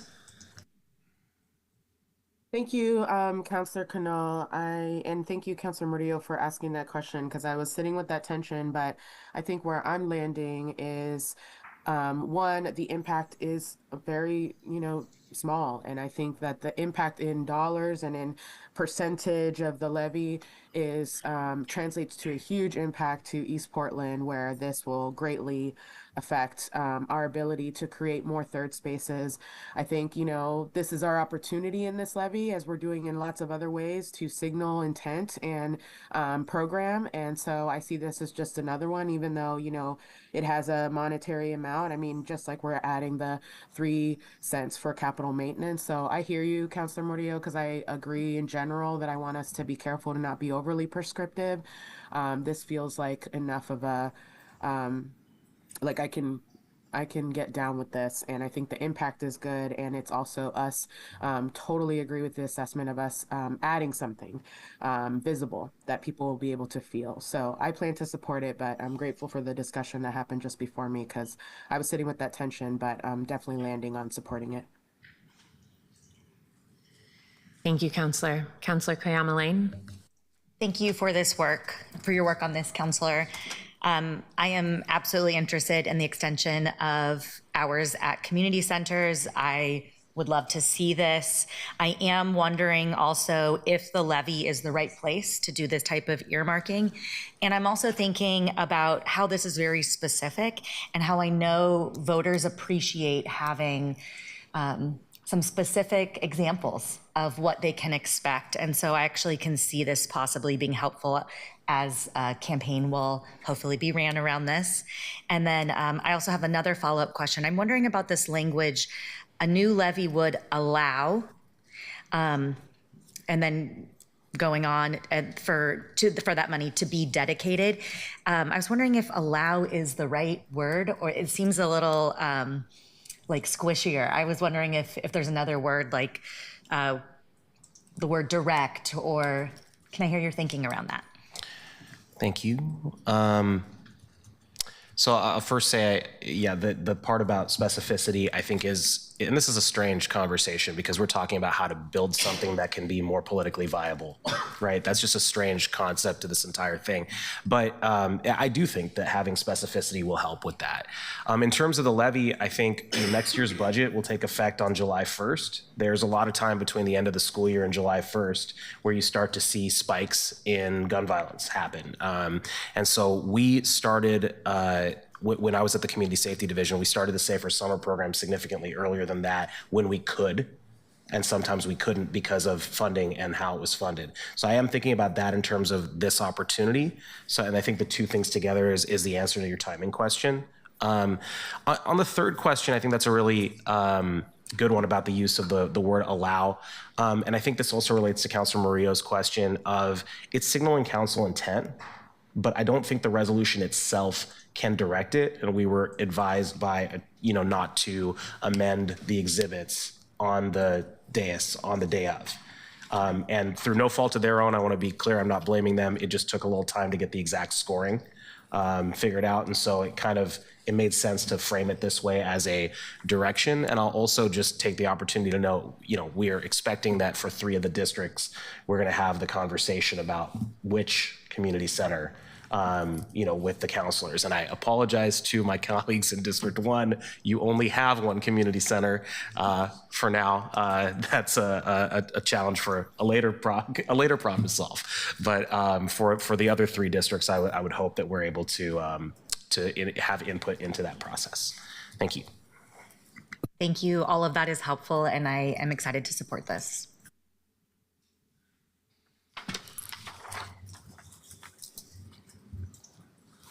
Counselor, I had told you when you first brought this concept up that it was something that I was excited to support in the budget next year, because I do think that it is a really important thing for us to do. And we've had a lot of conversations about programmed, less time, but more programming, or more time, even if it means less programming.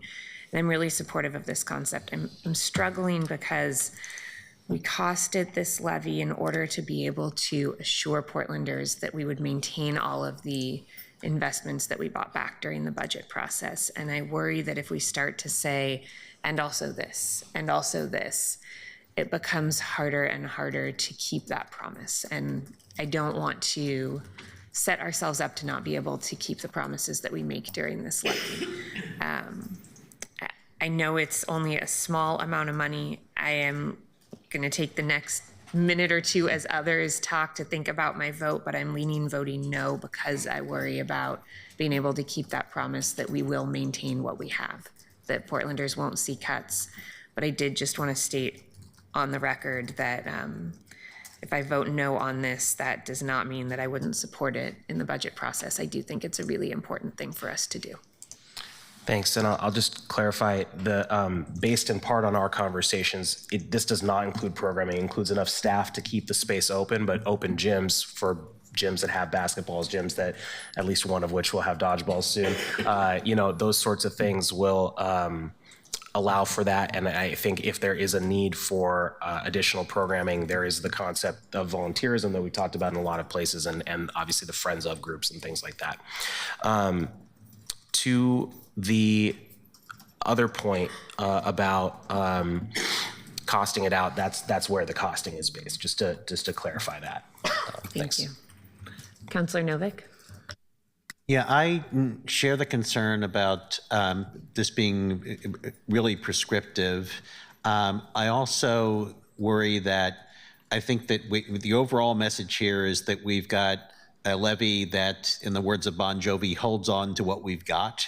And I think that polling actually shows that the maintenance message is strong. And I'm a little worried if we say, all this is about is holding on to what we've got, plus a little bit for capital maintenance, plus this one other thing. It kind of implies that we think that only this one other thing is important enough to be worth adding. And maybe there's a reasonable case for that, but I can sort of see people saying, well, wait a minute, if you're gonna add things, why didn't you add this thing or that thing or the other thing? So I'm just worried about having a bit of, I don't feel strongly about this, but I think I'm a no because I think it's sort of a muddled message. So I'll just quickly state, because you brought up the Bon Jovi thing, the last reference was a reference to Spinal Tap. This is Spinal Tap, just to clarify for those who didn't know. I guess this is a kind of a response to both questions. I don't apologize for saying public safety is special and deserves prioritization. I do think it's appropriate to ask why this and not that, and I also think it's an incredibly fair response to say because public safety. And for me, that is a priority that we often view very narrowly, but I think this council has come to the realization that maybe other councils did not, that recreation and community centers are a part of our public safety system. And so it is special. I do think it's an exception, and I don't mind, I'm not apologizing for that. Councillor Ryan? Yeah. To the amendment? Yeah, great conversation on this amendment. I have agreed with a couple of the comments here. First of all, I'm struggling on my vote on this one because I see the impact, but I also have experience where when there's carve-outs, how rough that is to land it. And I know that we already put in a couple that were negotiated over the last few weeks, the 0.3 for capital maintenance, and the other one is the 1 FTE for partnerships. And I'm concerned if we keep adding these, and it was so hard to get to 140. And so this something would have to probably give. And so I'm probably just out of principle would want to hear from Parks leadership and have more time to see how they would be able to roll this out. I agree that I want this and I would support it in the budget process. Putting it into another earmark, carve out, whatever you want to call it, for this specific item gives me some hesitation. Thanks. I just wanted to quickly state, this is kind of to both Councillor Novick and Councillor Ryan. Councillor Novick, in the previous amendment, you noted that as appropriate alleviated your concern, and I would say that the use of the phrase here of would allow should serve that same purpose. And I think this relates to the conversations that my staff had with CBO and with Parks about, we did staff, the main concern we heard is we don't want necessarily one person to always be there alone. And so talking about the staffing level, we did adjust and get it rescored based on that to have the ability to have a second staffer there so that the first person isn't staying alone the whole night, So that we did adjust based off of those sorts of pieces of feedback, and I just wanted to make sure that was clear. I don't know if that alleviates the full concern, but I think it's additional context. Okay, I'm going to try to keep moving us along because we have a half an hour left today and at least one more amendment. Councillor Dunphy? To the amendment, I just want to note, and I'll be a bit of a broken record because I have said this multiple times on here, but I started my career working in a middle school in East Portland. In the David Douglas School District. I have watched 3 of my students die of violence. I have watched 6 of my students shot and live. I have seen one of my students doing a long-term sentence because she was involved in the violent beating death of her classmate. Third places for students in East Portland especially is unparalleled for our resources for public safety. And the reality is my 13-year-old daughter will not benefit from this because we live in Park Rose and the only available community center is the East Portland Community Center, which is adjacent to Floyd Light Middle School. Those are my kids. Those are actually now the kids of my kids when I was there because it's been 15, almost 20 years since I left. I think that this may be a special carve out. I hear my colleagues' concerns about calling out one special thing versus another, but for my students in District 1, for my young people, this is the difference between life and death. And it's not hyperbole. Kids who do not have a place to go, find a place to go. And if they don't have something positive to do, they will find something to do. And it will lead to increase, it is directly tied to increased gun violence, directly tied to car theft, directly tied to retail theft, and directly tied to interpersonal violence. I think that this is an enormously responsible use of our time to modestly increase the amount of hours that some of our kids can benefit, even if it saves one child's life. So thank you. Thank you, Councillor. Councillor Green?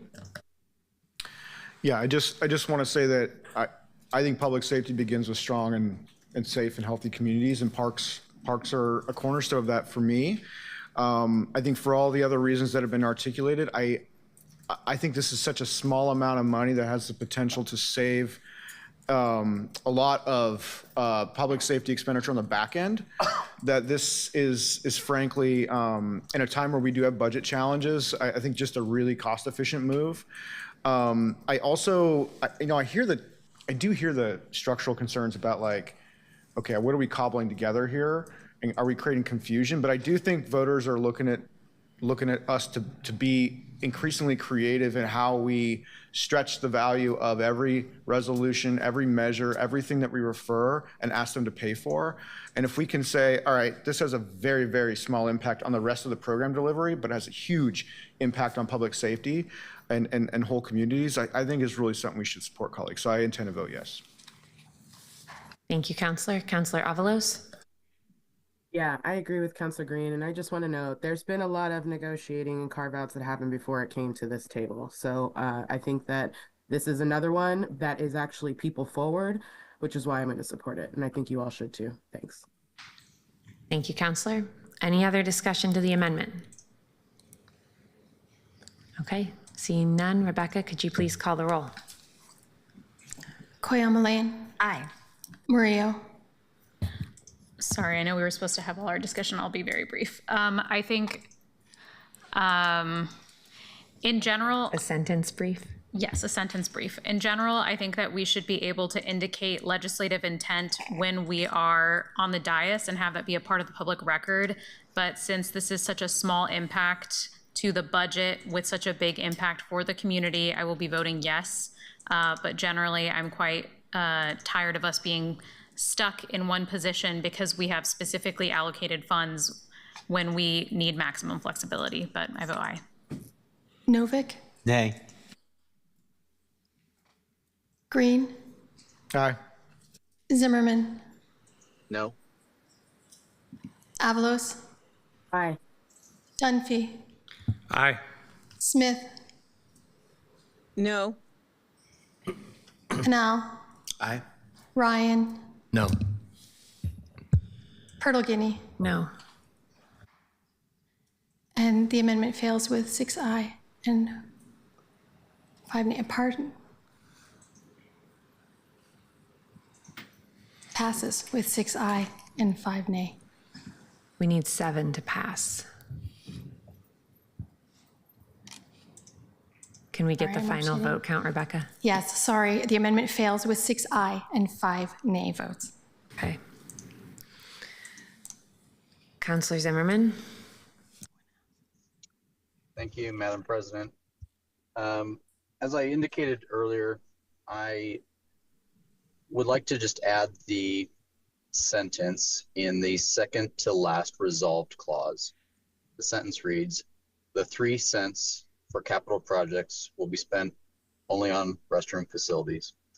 So the reason I have shared before, and being the representative for the downtown area in particular, but actually across our district, this is one of those areas where I actually think specificity in levies is important. And in particular on this topic, the reason I'm presenting this as an amendment is because I think we have seen over the last few years, we've seen where restroom facilities in our parks have been downgraded, if you will, in terms of their prioritization. Instead, we saw the parks put in porta potties and things like that.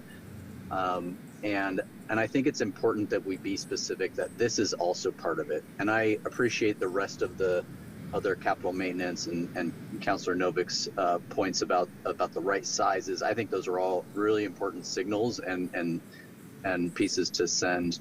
And the additional 50% open to other items. But I do think it's important for us in this time to consider calling out the park restrooms, because for whatever reason, I don't think that park restrooms are held in high regard in the cultural decision making of the last levy or in the last several years of parks. And so in this case, I think it's important. I would never shy away from specificity. I think that the health of a levy would be that this would all be more specific. And I'm willing to be flexible on this entire levy. But in this case, I think for this one, I would like this 3% to be clear and that be resolved so that we meet our intent here. Thank you. I would would appreciate any seconds. Thank you, Counselor. Is there a second? Second. Okay, seconded by Counselor Ryan. Counselor Dunphy to the amendment. Yeah, Councilor Zimmerman, I think I'm ultimately going to be a no on this. And I appreciate where you're going, and I've seen firsthand how, for example, when the bathroom at Ventura Park was chained shut for a year, it led to less use by families and more use by bad behavior. But I also see situations like Lewitt View Park in my neighborhood where the rubber on the surface of the playground began crumbling within a year. The pipes that were used to irrigate the plants got run over by a lawnmower and never got replaced. And the splash pad has been out of commission for the last 4 years. So there are some, especially in my district, there are reasons beyond simply restrooms that people are no longer able to use a lot of these public spaces. And I would be hesitant to only specify that, especially because there are bathrooms in East Portland parks in East Portland that simply don't even have bathrooms. So. Thank you, Counselor. Counselor Novick. I wanted to second Councilor Dunphy's reference to playgrounds. The current language of the levy says that a new levy would include 0.03 of the rate for capital projects that maintain our park system, such as repair of bathrooms and playgrounds. So it does call out bathrooms. And as a 62-year-old man, I yield to no one in my appreciation of the importance of bathrooms, but I would not want to exclude playgrounds. Thank you, Counselor. Counselor, I also am concerned with just calling out restrooms. Playgrounds stand out to me. There are also a number of facilities in my district that could support the type of partnerships that we are asking for parks to do more of if only the facilities were more usable. Things like cottages. I know in Selwood Park we've heard about the shack that need roof repairs and other upgrades to be able to be usable for the type of partnerships that we're talking about that actually come in at about the same cost range as the bathroom projects that I'd like to be able to have on the list. If folks are interested in moving this forward and the votes are not there without changes, I would suggest that I would be happy to say prioritizing bathrooms, but not excluding other projects to give us some ability to look at what the needs are in our districts. However, if the votes are there without that or are not there at all, I don't need to move that forward, but I am concerned with the current language as proposed. Councillor Avalos. Thank you. Councillor Dunphy, agree with your points. I don't see how at a moment where we are scraping by, we're already sacrificing so much by choosing this 140 number. We're already carving out 3 cents for capital, and that's not even close to being enough.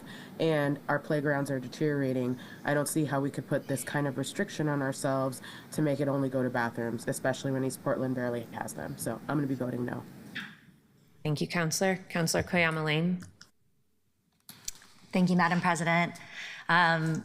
Glad you're with us, Councillor Zimmerman. I have a question for you. I kind of wish I could just ask you this, not on the dais. I'm genuinely wondering and a little confused, and I'm wondering if you can speak to your hope for specificity here and why that's appropriate, and how that is similar or different from what Councillor Canal just brought up. I am genuinely curious, and it might be that those two are quite different, but can you speak to that a little bit? Help me understand. Well, those are your words. I didn't speak to Councillor Canal's issue about specificity, and I agreed with his specificity, and I disagreed with those of you who thought that specificity was bad. I voted no for a different reason. It has unrelated. Thank you for clarifying. That's helpful. Councillor, anything additional? Nope, thank you. Councillor Green? Yeah, Council President, I appreciate you brought in that potential amendment that you can make, because that's something that I was going to suggest that could move me. But I think, yeah, I think that I think that Councilor Novick has pointed to the language that in the ballot that does identify the bathrooms. Bathrooms are a huge problem in our district. I know that. I also think that we have an opportunity with the amendment that we passed from Councilor Ryan with the KPIs to say, look, we're in the 5-year levy period. How are we spending our money? Are we prioritizing the right things? And yes, bathrooms need to be opened up. We shouldn't be using porta potties, but I don't know if I'm there yet on this. So if there's further discussion, I might be able to be moved. Or if you want to have a response to me, please go for it. Councilor Zimmerman. Go ahead. I appreciate that so much. You know, I think that this levy should have specificity. I think there's so much about this levy that is being taken on faith, and I have great concern. I think being able to signal a couple of areas where we have seen time and time again the decision making within the Bureau has not prioritized something, and so that's all I'm really trying to solve for here, is because I think that it can be very easy to get a Bureau to talk about repairing a playground, but for whatever reason, that decision making has not ever prioritized restrooms in our community. And so I don't disagree with a lot that's being said. I certainly wish this levy was more transparent in terms of what was being included in it, and I thought that this one little ounce of that might be palatable. And I just want to highlight a little bit of a difference when we talk about some of the parks that are in West Portland, where usually when you stand in one position of that park, you know, you can see almost the rest of the entire park, except for of course, the Forest Park. And that's a little bit different than when you stand in some of the parks across our cities who occupy larger blocks and larger areas. And the reason I bring that up is sometimes the behavior that happens in and around our parks is the kind of thing that you can't get away from when you're in an urban area park in the downtown area, that you will just choose to leave that park. And sometimes, and a lot of times in our district, that is what I've noticed is it's toileting, and it is, you know, it's the porta potty getting dumped over, right? It's that kind of stuff that's, you can't just go to the other side of the park when that park is only 1 square block and think that you're away from it. So I am hearing folks. I would still support and hope for some support on this. I know it's a tiny amount, but I'm pretty worried about the future of this levy and where we're going with it, and I think some specificity could help with that. So thanks for the questions, and I recognize it's not everybody's cup of tea, but I appreciate consideration. Councilor Murillo. Thank you, Madam President. Thank you, Councilor Zimmerman, for bringing this forward. I think I share the same concerns that some of my colleagues have already brought up, and just the fact that restrooms were already referenced. But I did just want to say, put it on the record right now, that whenever you want to work on opening more restrooms and repairing our restrooms in the city together, I'd be happy to work on that with you. I do think it's a really critical issue, and I think that in the coming years, frankly, we're going to be experiencing more housing and homelessness issues because of everything happening economically at the federal level and locally. And this is going to be a really critical resource for people who are on our streets and just for anyone who wants to use our parks. So I hope that this is signaling some legislative intent to move this forward, and that maybe in the next budget cycle, we add some specific budget notes as well to direct the Parks Bureau to have a specific focus on this. Thank you, Councilor. Councilor Koyama Lane. Thank you, Madam President.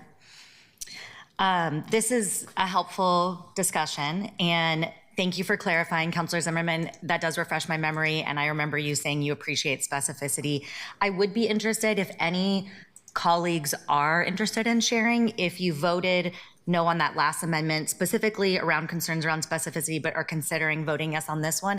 I'd be interested if you're comfortable hearing a bit of your thinking there.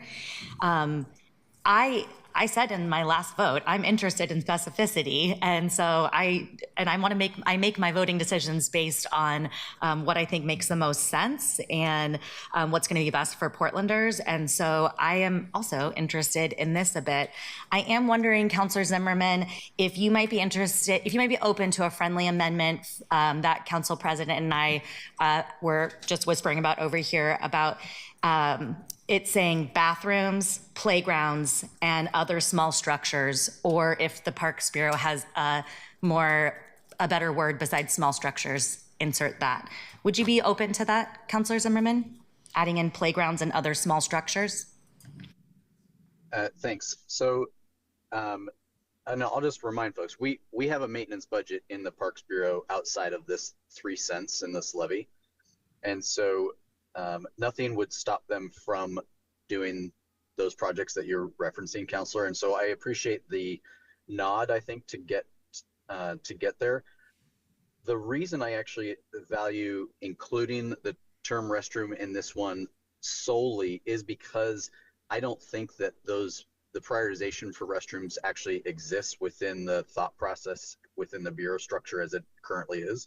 So that was actually part of the reason why I think calling it out individually was important, because the other aspects of the other park maintenance funds seem to already be trying to keep up with some of the other areas. I'm noticing what I think is an inequity in terms of how they apply those maintenance dollars, and this is a signal to one of those areas that I think has been on the lowest end of the decision making. So it's not that I think some of the framing here has been like, for some reason this is against playgrounds or something of that nature, and that's certainly not the case. I obviously was supportive in the regular budget and continue to be. I'm just talking about this in this one. So I wouldn't quite be there for that friendly amendment, but I do appreciate the nod. Okay, thank you so much. Councilor Smith. Thank you, Madam President. I just wanted to say that I agree with you, Councilor Zimmerman. I think that bathrooms should be pointed out, and I will be supporting this amendment.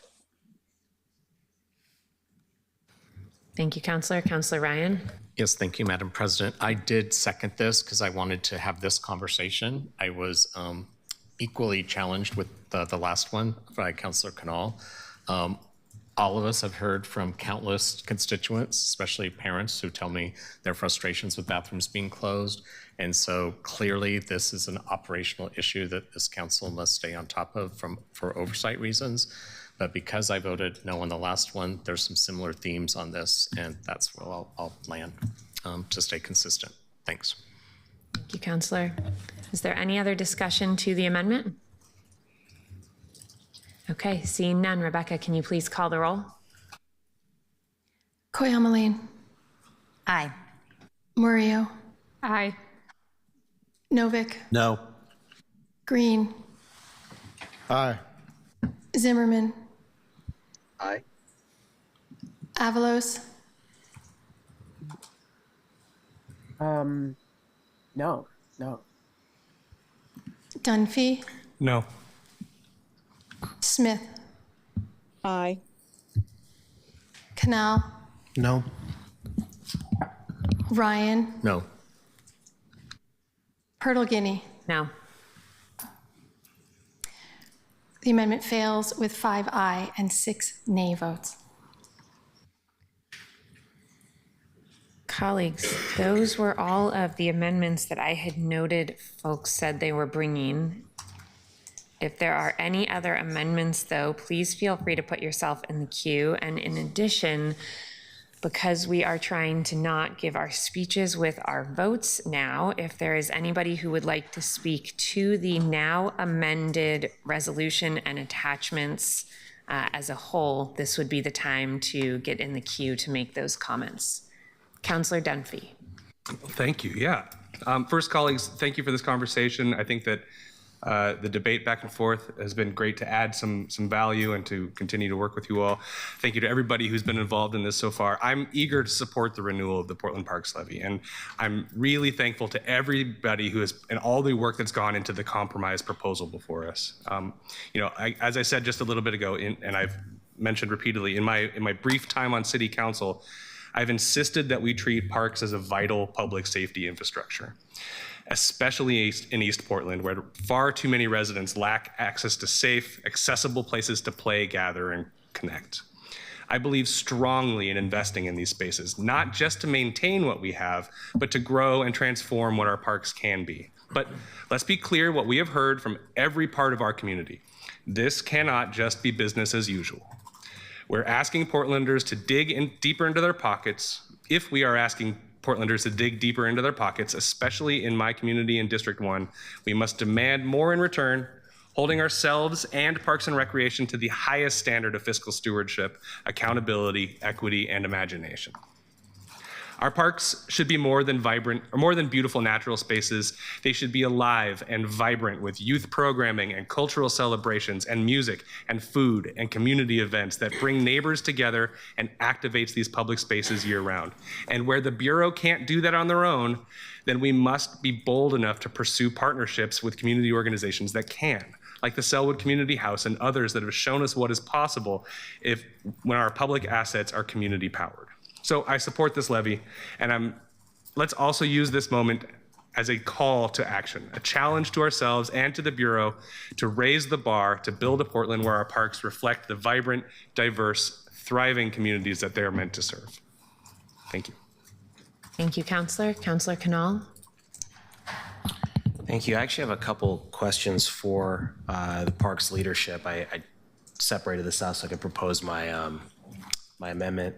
And it's related to some specific testimony that we had here. Both Mr. Owendoff and Mr. Weinstein referenced an audit that they said had not been released publicly. Could you speak to that? Yeah, I don't quite know what that is. I know there are a couple of audits underway with the city's audit services division. None ready for release. I think one is maybe scheduled for fall and one's a little earlier in the sequence. But those are released publicly and contemporaneously by the auditor. Right, and then there's, when you say in the fall, before the election? Up to the auditor, I kind of think so, but I don't know. Okay, and then last year there was a conversation when I was on the Parks Board about not by the auditor, but an independent look into the levy, specifically the current levy, and that had, as far as I'm aware, been publicly released. I've seen it. Yes. And I was on it as a volunteer, so I assume if I could see it, anyone can see it. Correct. But yeah, I'm seeing nods over there for the record, so that's helpful to know. And just for the record, it was a clean audit. Like it was a very positive audit. Thanks. Second, is there any current strategic planning process underway at parks, or for that matter, in the Public Works service area? Or in the city? Yes. In the Parks Bureau, I might ask Sarah to come up briefly. I think the Healthy Parks, Healthy Portland framework is really the strategic conversation about directional priorities for the Bureau. And within that, how to get there. Could you give us 30 seconds on that? Thank you. Certainly. Thank you so much. Sarah Huggins with Portland Parks and Recreation for the record. So the Bureau has a strategic planning framework. It's called Healthy Parks, Healthy Portland. It includes both a mission, vision, values, equity, and anti-racism commitment. It also includes a performance framework. We call it Actions and Results, that looks at performance over time and how those link up to 6 identified outcomes that are also in that strategic planning framework. It has other elements as well, but that is sort of the guiding principle for the Bureau. Thanks. So, colleagues, I just wanted to note, I think I'm a supporter that it's a 2020 document, and I think we need to also evolve over time. I think that there's been some valid criticism of parks that's insufficiently focused on recreation, to the point that we often just say Portland Parks, and it is Portland Parks and Recreation, right? But I think that's worth noting here. And I hope that there will be a strategic planning process that can inform the next levy. through this process. I think that's a fair thing for voters to ask because, as Ms. Murray mentioned, and I think Mr. Schulen as well, that there is a lack of cohesive, understood by the public vision in that shorter, more concise way. And when I met with Mr. Schulen's group, I referenced my vision statement for parks, which is that parks are the thing that move your life in Portland from merely surviving to thriving, regardless of your income level. That's helpful context for our purpose. It's not specific enough. And so I want to note that and say that we do need to get there at some point. And then I'll just mention Mr. Weinstein also mentioned the risk of conveying something to voters that's not what they'd be voting for on major maintenance. And I think Councilor Novik's amendments resolved that for me. I also mentioned this exact concern in the work session in the committee last Thursday. I checked all the exhibits. I think we have resolved that issue. And so I wanted to just note that. Finally, I agree with Councilor Dunphy that we should treat parks as part of the public safety infrastructure of this city. Unfortunately, that didn't happen today. And we had an opportunity to do that. I've been told in the Portland building and told for years, next budget cycle, next fall bump, next spring bump will get you the money. That never happened under the previous mayor. So we'll see if the current mayor puts up a budget proposal that includes extended community center hours. I hope he does. I believe that he is interested in this work. And having said that, even if he does, we won't have it in June, which is when schools are out, but before the budget takes over. Having said all of that, this is at the upper end of what I said was a good amount. I said $1.30 to $1.40 was my range when we had the work session. I think they've threaded the needle on where the people, and when I say threaded they, I mean the people who did the negotiations over the last few weeks, threaded the needle in terms of resolving both the needs of the operational side and contributing a small amount to the capital side. I committed then not only to donating dodgeballs, but to knocking doors for this levy, and I intend to keep that, and I will support this. Thank you. Thank you, Councilor. Councilor Avalos? Thank you. I just wanted to put my thoughts on the record about this.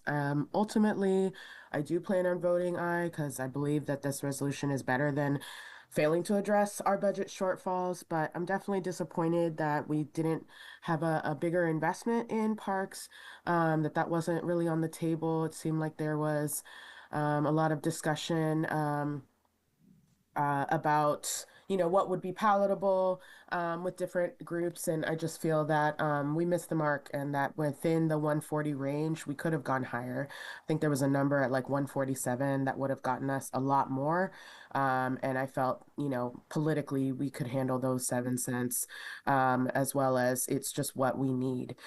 East Portland's parks and recreation facilities, they're crumbling, as we have said over and over again, and we have so few of them as to begin with. So I'm just hoping that we really talk about how we stop this cycle of under investment and deferred maintenance that just continues to lead to all of these even worse problems down the road.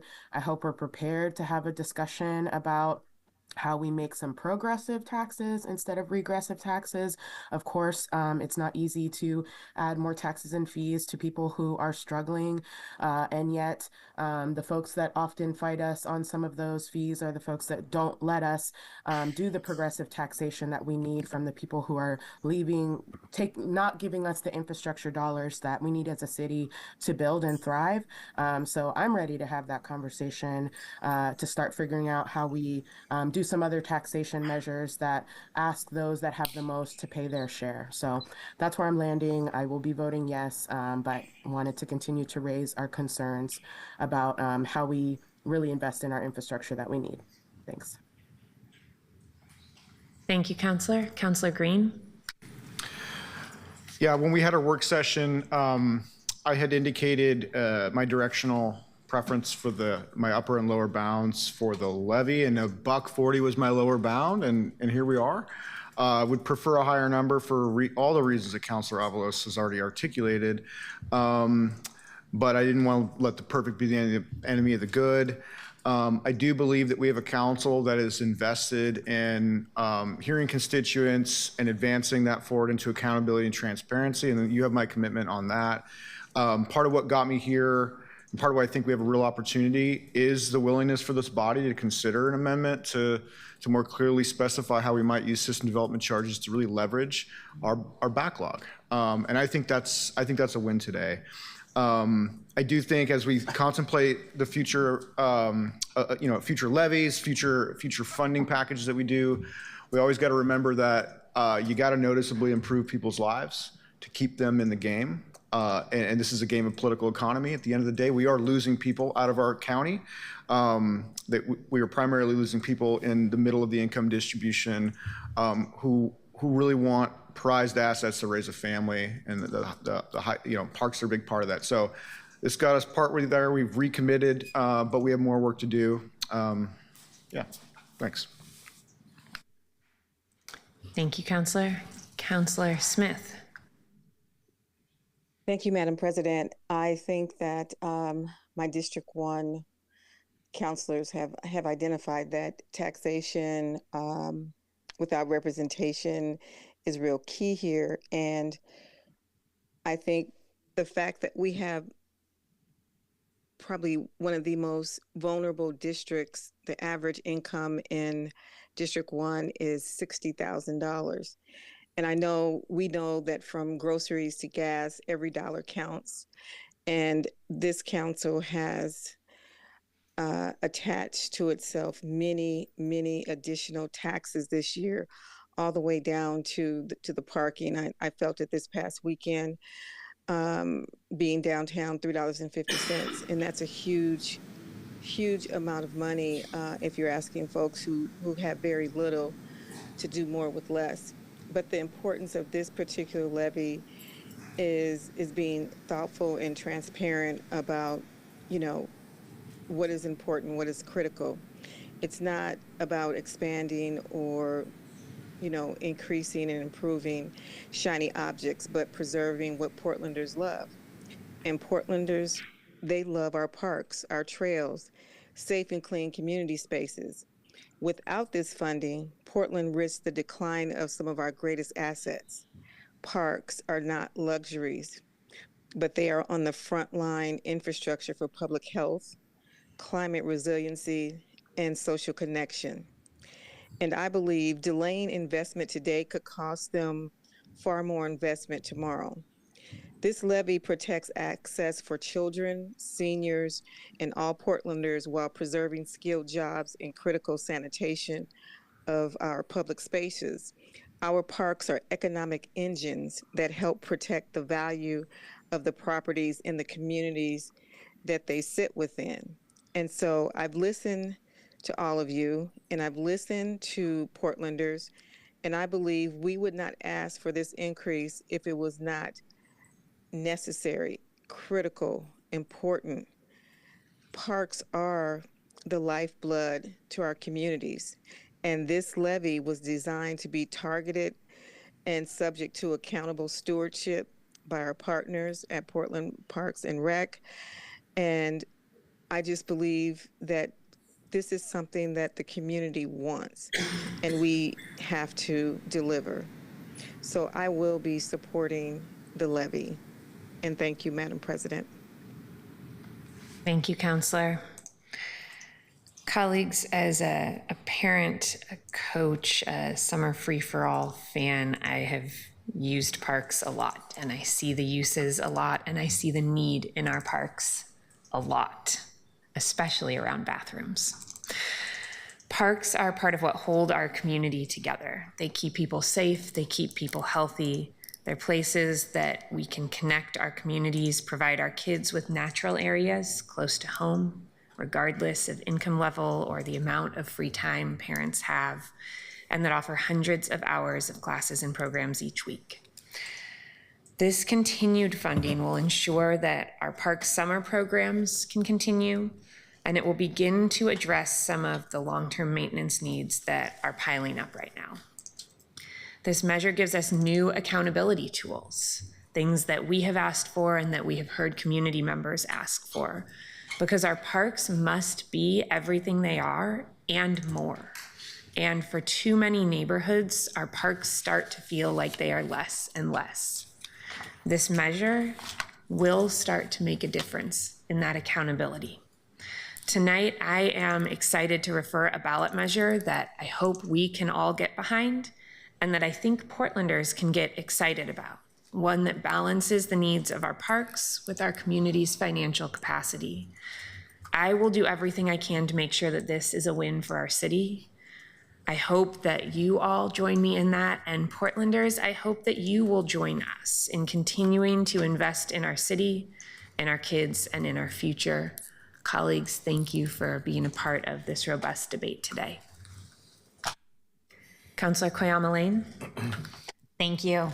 I really see this moment right now as an invitation to our entire community to join together in making sure our parks are able to exist and operate both now and in the future. I support this levy at a $1.40 rate as a smart investment, even at the same time as I acknowledge that it will not address every need for our beloved park system. How exactly these funds will be used equitably to benefit all of our communities is a really important issue that we will need to address and explain really clearly to the public. For example, I'll be looking to see how these funds might impact the years-long backlog of removing the more than 20,000 barriers to our parks facilities that were identified in 2014 as part of the city's ADA transition plan. And I want the community to know that I commit, along with my colleagues, to holding all of us accountable to the stated intent of the use of the levy funds, and I look forward to a successful result. And finally, I want to share that with the newest park reopening in District 3, Berrydale Park, I look forward to enjoying a newly renovated and updated park that ensures a park that's safe and accessible for all. And I want to invite everyone to join in the celebration on Friday, August 8th, from 3 to 5 p.m. Thank you, Councillor. Councillor Ryan, you may be closing us up today. Oh, thank you. Thank you, Council President. First, I want to thank the many stakeholders who have been very active in putting this on the ballot. We've had a lot of tension to get to this point. I wasn't sure how we were going to quite land this on this date, and no one got everything they wanted. Special nod to the many conversations I've had with you, Council President, and you, Councillor Novick, in between some of those creative meetings that we were all participating in. I'm supportive of this parks levy, and although I initially had a hard time going above the 120 rate, knowing that we intend to address maintenance needs at a higher rate moved my thinking, as did the willingness to join other big cities in the top 10 of parks around the nation to attract more revenue from philanthropic sector and more earned revenue connected to our rec programs. And I'm thrilled with the crisp performance measures that we will bring forward. I hope that all funding measures, in fact, become more crystal clear when we go to voters so they can track what success looks like and and that voters and taxpayers deserve this accountability. I support obligating some of the levy funds to tackling a backlog of parks deferred maintenance. However, we know that the need is far greater than what is the reasonable levy is able to fund, and we need a plan for funding maintenance for the long term. This entire council is committed to that. I've been a vocal advocate for long-term planning to push legislation changes in the state to utilize SDC funding for maintenance of capital assets. Thank you, Councilor Green, for your amendment. It's clear that parks needs to undergo a cultural change and a transformation, including some structural changes, funding stabilization plan for the long term, and prioritizing core services the public expects. I'm looking forward to starting this work immediately and so that we can regroup after the levy focus. I will always be a champion for parks outreach and partnership development work, which really fell off the last few years. They had a robust donor development partnership team prior to the last levy, and I want to revive that, which is why it's important to me that this position was included in this levy and that we will have dedicated more to this work. I hope to bring forward a proposal in the fall bump to find a second position to do that type of work so they can achieve more funding stability for parks operations. I'm so thankful that the North Portland Aquatic Center will stay in this levy to keep the promises the city has made previously to North Portlanders, and I'm also thrilled to see the Old Town Skate Park is also included. These are promises that were made dating back well prior to I joined the council in 2020, and we are now equipped to deliver. Although it would have been ideal to reset the culture change in parks and do some organizational shifting before we consider this levy, timing didn't allow for that. I fully expect that after today, we will start working on what our parks can look like in the future. Thank you, Councillor. Colleagues, seeing no other discussion or debate, Rebecca, can you please call the roll? And I'll note this is on passage of the final package of resolution as amended and attachments as submitted. Koyamalan. Aye. Murillo. Aye. Novick. Aye. Green. Aye. Zimmerman. Aye. Avalos. Aye. Dunphy. Aye. Smith. Aye. Canal. Aye. Ryan. Aye. Pertlegany. Aye. And the resolution is adopted with 11 aye votes and adopted as amended. Thank you, colleagues. This was the only order of business on our agenda today. I am going to adjourn our special meeting, and we will be back here at 6 o'clock for our regular council meeting.